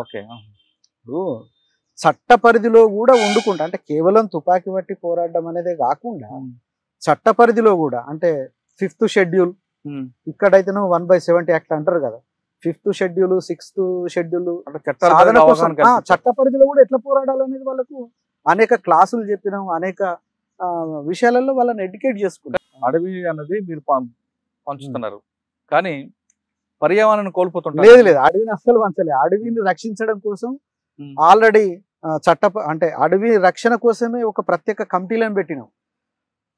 గడిచిరోలి కావచ్చు, దండకారణ్యంలో కావచ్చు, మావోయిస్టులు ఉండడం మూలంగానే, నక్సలైట్లు ఉండడం మూలంగానే అడవి కాపాడబడ్డదనేది నానుడి. అల్టిమేట్ మీకున్న మొత్తం సర్వీస్ లో ఎవరో ఒక ఆఫీసర్ మీకు బాగా ఇబ్బంది పెట్టడం, సహకరించడం చేస్తుంటారు. అంటే ఈ ఆఫీసర్ ఉన్న టైంలో పార్టీ ఎదగదు అనగాని, ఈ ఆఫీసర్ వల్ల పార్టీకి నష్టం జరగదు అనగాని కనిపిస్తుంటారు. ఆ విధంగా కనిపించిన ఆఫీసర్లు ఎవరు ఉన్నారా? పర్సనల్ గా చెప్పాలంటే ఇక్కడైతే అంత పెద్దగా అంటే ఏం దండకారణ్యంలో కూడా అంత అంటే వాళ్ళు ఎప్పటికీ బదులైతూనే ఉండేటోళ్ళు. అట్లా ఏం పలానా ఆఫీసర్ వల్ల ఇబ్బంది, పలానా ఆఫీసర్ వల్ల నష్టం లేదా? లేదు. కాకపోతే మన ఐ డ్రీమ్ కు ఒకటి ప్రత్యేకంగా చెప్పాల్సింది ఏముంది అంటే నేను గత ఒక 5-6 సంవత్సరాల నుంచి కావచ్చు, మొదటి నుంచి కొంచెం ప్రభావితం చేసింది ఏంటంటే సంజయ్ భట్ అని ఇప్పుడు జైల్లో ఉన్నాడు, గుజరాత్ IPS క్యాడర్. ఆయన అంటే నాకు ఇష్టం. నేను అంటే ఈ మధ్యలో రాద్దామని కూడా అనుకున్నాను అన్నట్టు. అంటే ఒక నక్సలైటు అంటే నక్సలైట్లకు కూడా కొద్దిమంది హీరోలు ఉంటారు కదా, ఆ హీరోలలో నా వ్యక్తిగతంగా ఆయనే హీరో అనుకోవచ్చు. ఎందుకంటే ఆయనకు అన్ని అవకాశాలు ఉన్నాయి బయటికి రావడానికి, అయినప్పటికీ కూడా తప్పును తప్పని నిర్భయంగా చెప్పి జైలు పోవడానికి కూడా సిద్ధపడ్డాడు ఆయన. అని ఎన్కౌంటర్ స్పెషలిస్ట్ ఉంటారు కదా. కాదు జనరల్గా ఏంటంటే ఒక డైరెక్ట్ ప్రభుత్వాన్ని ప్రశ్నించిండు. తర్వాత అది మీరు అక్కడ పార్టీలో జనరల్ గా ఏమనుకుంటారు, నక్సలైట్లు పోలీసు వాళ్ళు అంటేనే వ్యతిరేకత అని అంటారు. అట్లా కాదు, న్యాయంగా ఉన్న పోలీసు వాళ్ళు అంటే కూడా మేము ప్రేమిస్తాం. ఎందుకు ప్రేమించాం? అని మీకు ఎక్కడ ఎదురయ్యారు సంజయ్ భట్? ఎదురయ్యడం కాదు అంటే ఆయన కథలు విన్నా. అచ్చా, చాలా పార్టీలో ఎప్పుడైనా మీ వారు జరుగుతున్నప్పుడు పోలీసులు కూడా భారీగా చనిపోతుంటారు, అప్పుడు మీకు బాధ అనిపిస్తుందా? చాలా బాధ. ఎందుకు అనిపించదండి? వాళ్ళకి అసలు ఈ యుద్ధంతో సంబంధం లేదు. వాళ్ళు వాళ్ళ కుటుంబాలని పోషించుకోవడం కోసం వాళ్ళు వచ్చిన వాళ్ళే. అసలు అటువంటి సంఘటన ఒకటి చెప్పండి. అనేక ఫైరింగ్స్ లో వాళ్ళు చనిపోయినప్పుడు కూడా మాకు ఎందుకు బాధ ఉండదు? మేము ఎన్నడూ పెద్దగా అంటే ఇప్పుడు అటువైపు నుంచి నష్టాలు జరిగినప్పుడే కానీ ఇటువైపు నుంచి నష్టాలు జరిగినప్పుడే కానీ అసలు ఆగిపోవాలి, శాంతిని కోరుకునే వాళ్ళం. నా హయాంలో నేను నేతృత్వం వహించిన ఒక ఘటన ఏంటంటే 5 పోలీసు వాళ్ళు వస్తే వాళ్ళని వదిలిపెట్టేసినాం మేము. ఎక్కడ? ఈ మన ధనోరా అని చెప్పేసి పూర్వ బస్తర్ డివిజన్, అక్కడ ఇన్ఛార్జిగా అప్పుడు నేనే ఉన్నా. అప్పుడు 5 పోలీసులు వాళ్ళు ఏదో సెలవుల మీద పోతుంటే వాళ్ళని మిలిషియా వాళ్ళు పట్టుకున్నారు. ఇక మళ్ళీ వాళ్ళని అందరిని పిలిచి వాళ్ళకి తిండి పెట్టి అవన్నీ చేసి వాళ్ళు ఫస్ట్ ఏంటంటే ఇప్పుడు చనిపోతామా ఇంకా గంటకు చంపేస్తారా అని వాళ్ళు అనుకున్నారట. మేము వాళ్ళ కుటుంబాలకు మళ్ళీ ఫోన్ చేసి తర్వాత ఈ మానవాధికార సంఘటన వాళ్ళ ఉన్నారు కదా పౌర హక్కుల సంఘాల వాళ్ళకు డైరెక్ట్ అప్పచెప్పినాం. అప్పుడు స్వామి అగ్నివేషు, ఈ గౌతమ్ నవలాక అదే సందర్భంగా వస్తే వాళ్ళకు హ్యాండ్ ఓవర్ చేసినాం. వాళ్ళను ఒక ఇంటర్నేషనల్ ఒక యుద్ధ ఖైదీలుగా భావించి వాళ్ళను ఎలాంటి అంటే వాళ్ళను అగౌరవపరచకుండా ఒక పద్ధతి ప్రకారంగా వాళ్ళకి అప్పది. పార్టీలో మీకు పేపర్ వస్తుంది, అన్నీ వస్తుంటాయి, టైంకి రాకపోయినా ఒక గంట లేట్గా వస్తుంది. నా ఇంటర్వ్యూస్ కూడా చూస్తుంటారు? ఖచ్చితంగా ప్రతి ఒక్క దాదాపుగా మీరు చేసిన అన్ని ఇంటర్వ్యూలో చూసినాను. మీరైనా అందరూ చూసారు? అందరూ చూస్తారు. ఏమన్నా అభిప్రాయం ఏంటో? ఏం లేదు, వేరే ఏముంటుంది. దాదాపుగా అందరు చూసి అంటే దాని నుంచి నేర్చుకోవడం. మేము ఎట్లా చూస్తామంటే ప్రతి దగ్గర నుంచి నేర్చుకునే ప్రయత్నం చేస్తాం. అంటే నా మై డ్రీమ్ ఇంటర్వ్యూ మీకు ఎలా ప్రభావితం చేశాయా, నిరుత్సాహపరిచాయా? లేదు, అంటే ఇప్పుడు మీరేందనంటే ఒక్కొక్క జీవితాలని మీరు ఇంటర్వ్యూ చేస్తూ ఉంటారు, అందులో పాజిటివ్ని మేము తీసుకుంటాం. ఎందుకు తీసుకోం? కానీ కొంతమంది పార్టీ రహస్యాలు చెప్పిస్తున్నాడని కూడా వ్యతిరేకత వచ్చిందంటే అట్లా ఏమో నాకు అట్లా అంటే నేను గమనించిన మేరకు దాదాపుగా ఏంటంటే మాకు వాళ్ళ లైఫ్ స్టోరీ ఉంటది, వాళ్ళ జీవితాలు ఉంటాయి, వాళ్ళ జీవితాలు రికార్డ్ అవుతాయి కదా. అట్లా అంటే ఒక ఇంటర్వ్యూ మీకు రావడానికి ఎంత టైం పడుతుందండి? వెంటనే మీరు అప్లోడ్ చేస్తే తొందరలేదు. అంటే జనాలు తెచ్చిస్తారు కదా. అంటే వాళ్ళ ప్రతి గ్రామంలో వాళ్ళ సెల్ ఫోన్లలో ఇప్పుడు ఉంటాయి కనుక వాళ్ళు వెంటనే తెచ్చి మాకు ఇస్తారు. చాలా స్పీడ్ గా జనాలు ఇస్తారు. పార్టీలో తెలుగు వారి పెత్తనం పెరిగింది అన్నది ఒక వార్త ఉంది, వాస్తవం? అదేం లేదండి, చాలా లోకల్ కామ్రేడ్స్ డెవలప్ అయినారు. అంటే మార్క్సిజాన్ని ముందు పుట్టినో లేదో మార్క్సిజం కొద్దిగా నేర్చుకున్నారు కదా, చదువుకున్నారు కనుక. ఆ తర్వాత ఇప్పుడు దాదాపుగా అందరూ పార్టీ నాయకులు స్టేట్ కమిటీకి వచ్చి ప్రభుత్వం పిలుపు మేరకు బయటకు వచ్చారు. ఎప్పుడో 30 సంవత్సరాల క్రితం వెళ్ళినప్పుడు వరంగల్ లేదా చిన్నపెండియాల, తాటికాయలపల్లి ఈ ప్రాంతం ఒకప్పుడు ఎలాగుంది? మీరు ఇప్పుడు వచ్చి చూసిన తర్వాత ఈ ప్రాంతం ఎలాగుంది? ఒకప్పుడు ఇది పల్లెటూరు. నా ఎరకల్నే లైట్ వచ్చింది, నేను చూస్తున్నప్పుడే బస్సు వచ్చింది, బస్సు కోసం వెయిటింగ్ ఉండేది. ఇప్పుడు ఎంత తేడా ఉన్నదంటే అసలు ఒక సబర్బన్ విలేజ్ లెక్క అయిపోయింది మీ ఊరు. మా ఊరు ఇది ఒక సబర్బన్ అయిపోయింది. అంటే పార్టీ నుంచి వచ్చిన తర్వాత లోపలికి వచ్చారు కదా, ఆ గ్రామస్తుల ఆహ్వానం, ఆ పలకడం అదంతా మీకు అనిపించింది? చాలా సంతోషంగా అనిపించింది. అంటే హృదయపూర్వకంగా స్వాగతం పలికిండ్లు, తర్వాత వాళ్ళను మర్చిపోలేనంత అనుభూతి. మీరు వచ్చి దాదాపు నెల రోజులు అవుతుందా? నెల రోజులు తిరిగారు, వరంగల్ తిరిగినాం. ఎలాగుంది? డెవలప్మెంట్ పెరిగిందా? డెవలప్మెంట్ ఎట్లాగా ఉంటది అంటే ఇప్పుడు హైదరాబాద్ కావచ్చు, తర్వాత ఇది కావచ్చు, మరి డెవలప్ పెరిగినప్పుడు మిగతా వాళ్ళకు కూడా పిలిచి మనం డెవలప్మెంట్ ప్రకారం వెళ్దాం, ప్రజాస్వామ్యబద్ధంగా మనం పోరాటం చేద్దాం అని పిలుపునిస్తారా? ఇప్పుడు మేము ఇవ్వడం ఎందుకు, వాళ్ళకు తెలియదా? ఇప్పుడు సమాజాన్ని, ఇప్పుడు లోపలున్నా ఎక్కడున్నా, నేను అక్కడ ఉన్నప్పటికి కూడా సమాజాన్ని రెగ్యులర్గా స్టడీ చేస్తూనే ఉంటాం కదా. తర్వాత ఇంకొక ముఖ్యమైన విషయం నీకు చెప్పినా కదా, అంటే వ్యూహం ఎత్తుగడలలో కూడా మార్పు చేయాల్సిన అవసరం ఉన్నదని పార్టీ కూడా భావిస్తున్నదనే కదా నేను చెప్పేది. కనుక ఈ జరిగిన మార్పులనన్నిటినీ పాజిటివ్గానే స్వీకరిస్తున్నది. వాళ్ళు ఇంకే రూపం తీసుకుంటారు ఎట్లా అనేది అది పార్టీ విషయం. ఒకప్పుడు పార్టీ కొండపల్లి సీతారామ గారి టైంలో లీగలైజ్ చేసింది, వ్యూహంలో భాగంగా, ఎత్తుగడలో భాగంగా. ఇప్పుడు పార్టీని వ్యూహం ఎత్తుగడలో భాగంగా లీగలైజ్ చేసే అవకాశం ఉందంటారా, లేదు తుపాకులు ఉంచుకొని వద్దాం మళ్ళీ పార్టీ నడిపిద్దాం అనుకుంటారు? తెలియదండి, అది వాళ్ళకి సంబంధించిన మ్యాటర్, నాకు తెలియదు. మీకు తెలియదు. సరే, తుపాకీ తీసుకోకరని వచ్చారు ఎందుకు మరి? మేము అంటే ఇప్పుడు గవర్నమెంట్ ఆహ్వానించింది కనుక మేము మాకున్న తుపాకులు కావచ్చు, అసలు కనీసం గడియారాన్ని కూడా తీసుకొని రాలే. అంటే సెంటిమెంట్ గా ప్రతిదీ పార్టీకి అప్పచెప్పాలనే దాంతో ఇంకొకరికి ఉపయోగపడుతుంది కదా. ఎవరికి ఇచ్చారు మీరు? నాకు మా గార్డ్స్ కే ఇచ్చి. ఎక్కడ? అక్కడనే పార్టీకి చెప్పి అనుమతితో వచ్చారా? పార్టీ అనుమతితోటే, పార్టీ అనుమతితోటి పార్టీకి చెప్పి కనీసం కూడా నా గడియారాన్ని కూడా సొంత అసలు ఏమి లేకుండా వాళ్ళకి ఇచ్చే వచ్చిన. సార్ ఫైనల్ గా చెప్పండి, బయటకు వచ్చారు, ఇక్కడ సమాజం మార్పు చెందింది, కానీ ఇక్కడ కొంచెం రాజకీయ వ్యవస్థలో కొన్ని మార్పులు జరగాల్సి ఉంది. ప్రతిదీ కూడా అవినీతి పెరుగుతుంది. ప్రజలు కూడా కొంతమంది ఏమనుకుంటున్నారంటే మీలాంటి వాళ్ళు త్యాగాలు చేసేవాళ్ళు, నిస్వార్థ పరులు రావాలి, వాళ్ళకి ఎన్నికలు గెలిపిస్తాం, వాళ్ళే మాకు నాయకులు కావాలని భావించే ప్రజలు ఉన్నారు ఇప్పటికి. ఆ విధంగా మీరు ఒక పార్టీ ద్వారా వెళ్తారా, లేదు మాజీలందరిని కలుపుకొని రాజకీయ పార్టీ పెడతారా, లేదు ఆల్రెడీ ఒక రాజకీయ పార్టీ ఉంటే దాంట్లోనే చేరి వాళ్ళ మార్పు తీసుకొస్తారా? అసలు మీ భవిష్యత్ ప్రణాళిక ఎలా ఉంటుంది? ప్రస్తుతం నేనేం చేస్తున్నా అంటే ఈ సమాజం అసలు ఎట్లున్నదని ఫస్ట్ స్టడీ చేస్తున్నా కనుక ఈ సమాజం గురించిన అవగాహన మొదట నేను అలవర్చుకోవాల్సిన అవసరం ఉంది. అందుకే మా బంధువుల్ని కలుస్తున్నా, నా చిన్నప్పటి ఫ్రెండ్స్ను, మా ఊరు పరిసరాలు, తర్వాత పట్టణం, అంటే ఇప్పుడు హన్మకొండ కూడా నేను ఇదంతా బాగా తెలిసిన ప్రాంతం. తర్వాత చాలా మంది కూడా తెలుసు, అందరినీ కలుసుకునే ప్రోగ్రామ్ లో ఉన్నా. అవును, ఎంత కలుసుకున్న తర్వాత ఒక ఫైనల్ జడ్జిమెంట్ కి వస్తారు కదా. ఆ జడ్జిమెంట్ ఆరోగ్యంగా ఉన్నారు, సమాజానికి చేయాలని సృహ మీకు అనిపిస్తుంది? ఖచ్చితంగా ఉంది. అంటే రాజకీయ పార్టీని వేదికగా వెళ్తారా, లేదు సామాన్యుడిగా ఉండి ప్రజల మార్పు తీసుకొస్తారా?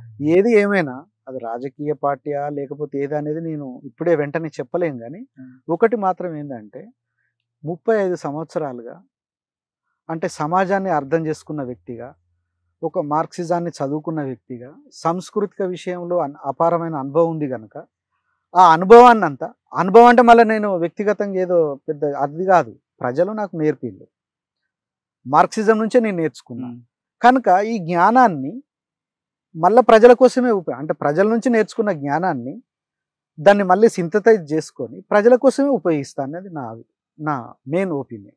అంటే ఉదాహరణకి ఇక్కడ తెలంగాణలో సాంస్కృతిక విషయాలు ఉన్నాయి, అనేక విషయాలు. నేను మన మూలాల్లోకి కూడా వెళ్ళి నేను కొంత స్టడీ చేసిన. అంటే ఇప్పుడు బస్తరు ఆదివాసుల సంస్కృతి లేదా ప్రపంచంలో ఉన్న ఇండిజినస్ పీపుల్కి సంబంధించిన సంస్కృతిని తెలుసుకున్నా కనుక దీన్ని అంతా కలిపి మన తెలంగాణ సంస్కృతిని రేపు ఎటువైపు ఇంకా అంటే మరింత ఉన్నతంగా ఎట్లా తీర్చిదిద్దొచ్చు, లేదా మరింత సైంటిఫిక్ టెంపర్గా, మరింత శాస్త్రీయబద్ధంగా దీన్ని ఇంకా మనం ఎట్లా డెవలప్ చేయొచ్చు అనే దాంట్లో నా పూర్తి సహకారం ఉంటుంది. All the best. ధన్యవాదాలు. ఖచ్చితంగా మీరు అనుకున్న డ్రీమ్ సక్సెస్ అవ్వాలి కోరుతాం. ఐ డ్రీమ్ నుంచి మళ్ళీ ఒకసారి కూడా ధన్యవాదాలు. గద్దర్ పాట ప్రభావం ఎంత తీవ్రంగా ఉంటుందానికి ది బెస్ట్ ఎగ్జాంపుల్ ముగురుచెల రాజు అలియాస్ చందు. అప్పట్లో వయసుతో సంబంధం లేకుండా ఆ పాట ప్రభావం చూపడంతో అతను కూడా ఆ జననాట్యాన్ని చేరి ప్రజల్ని ఉత్సాహపరచడానికి కళాకారుల రూపంలో, అంటే సామాజిక రుగ్మతలు ఏ విధంగా ఉన్నాయి, దాన్ని ఎలాగ మనం మేలుకొల్పాలనే ఉద్దేశం మీద ఒక పాటలు రాసి పార్టీలో చాలా కాలం పనిచేశారు.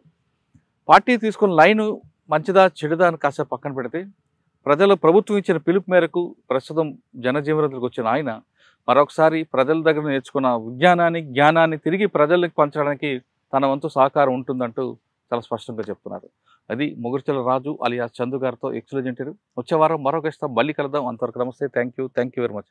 And for more videos, Please subscribe to iDream. Please subscribe to iDream. Please subscribe iDream. And please subscribe to iDream. For more videos, subscribe to iDream. please like, share and subscribe to the channel. Congratulations, iDream. Subscribe to iDream. Subscribe to iDream. So subscribe to iDream Media. iDream ki iDream team andarki huge congratulations. Please subscribe iDream Media. Please subscribe to iDream. Subscribe iDream. Please subscribe to iDream. iDream అంటే నా కళల channel subscribe చేసుకున్న నోరు తిరుగుతలేదు. మీరైతే గంట గుర్తు కొట్టండి. For more such videos, please subscribe to iDream. Subscribe to iDream. Please subscribe to iDream. Please subscribe iDream Media. Please do subscribe to iDream. Please subscribe to iDream Media. For best entertainment and information, please subscribe iDream. And don't forget to subscribe to iDream.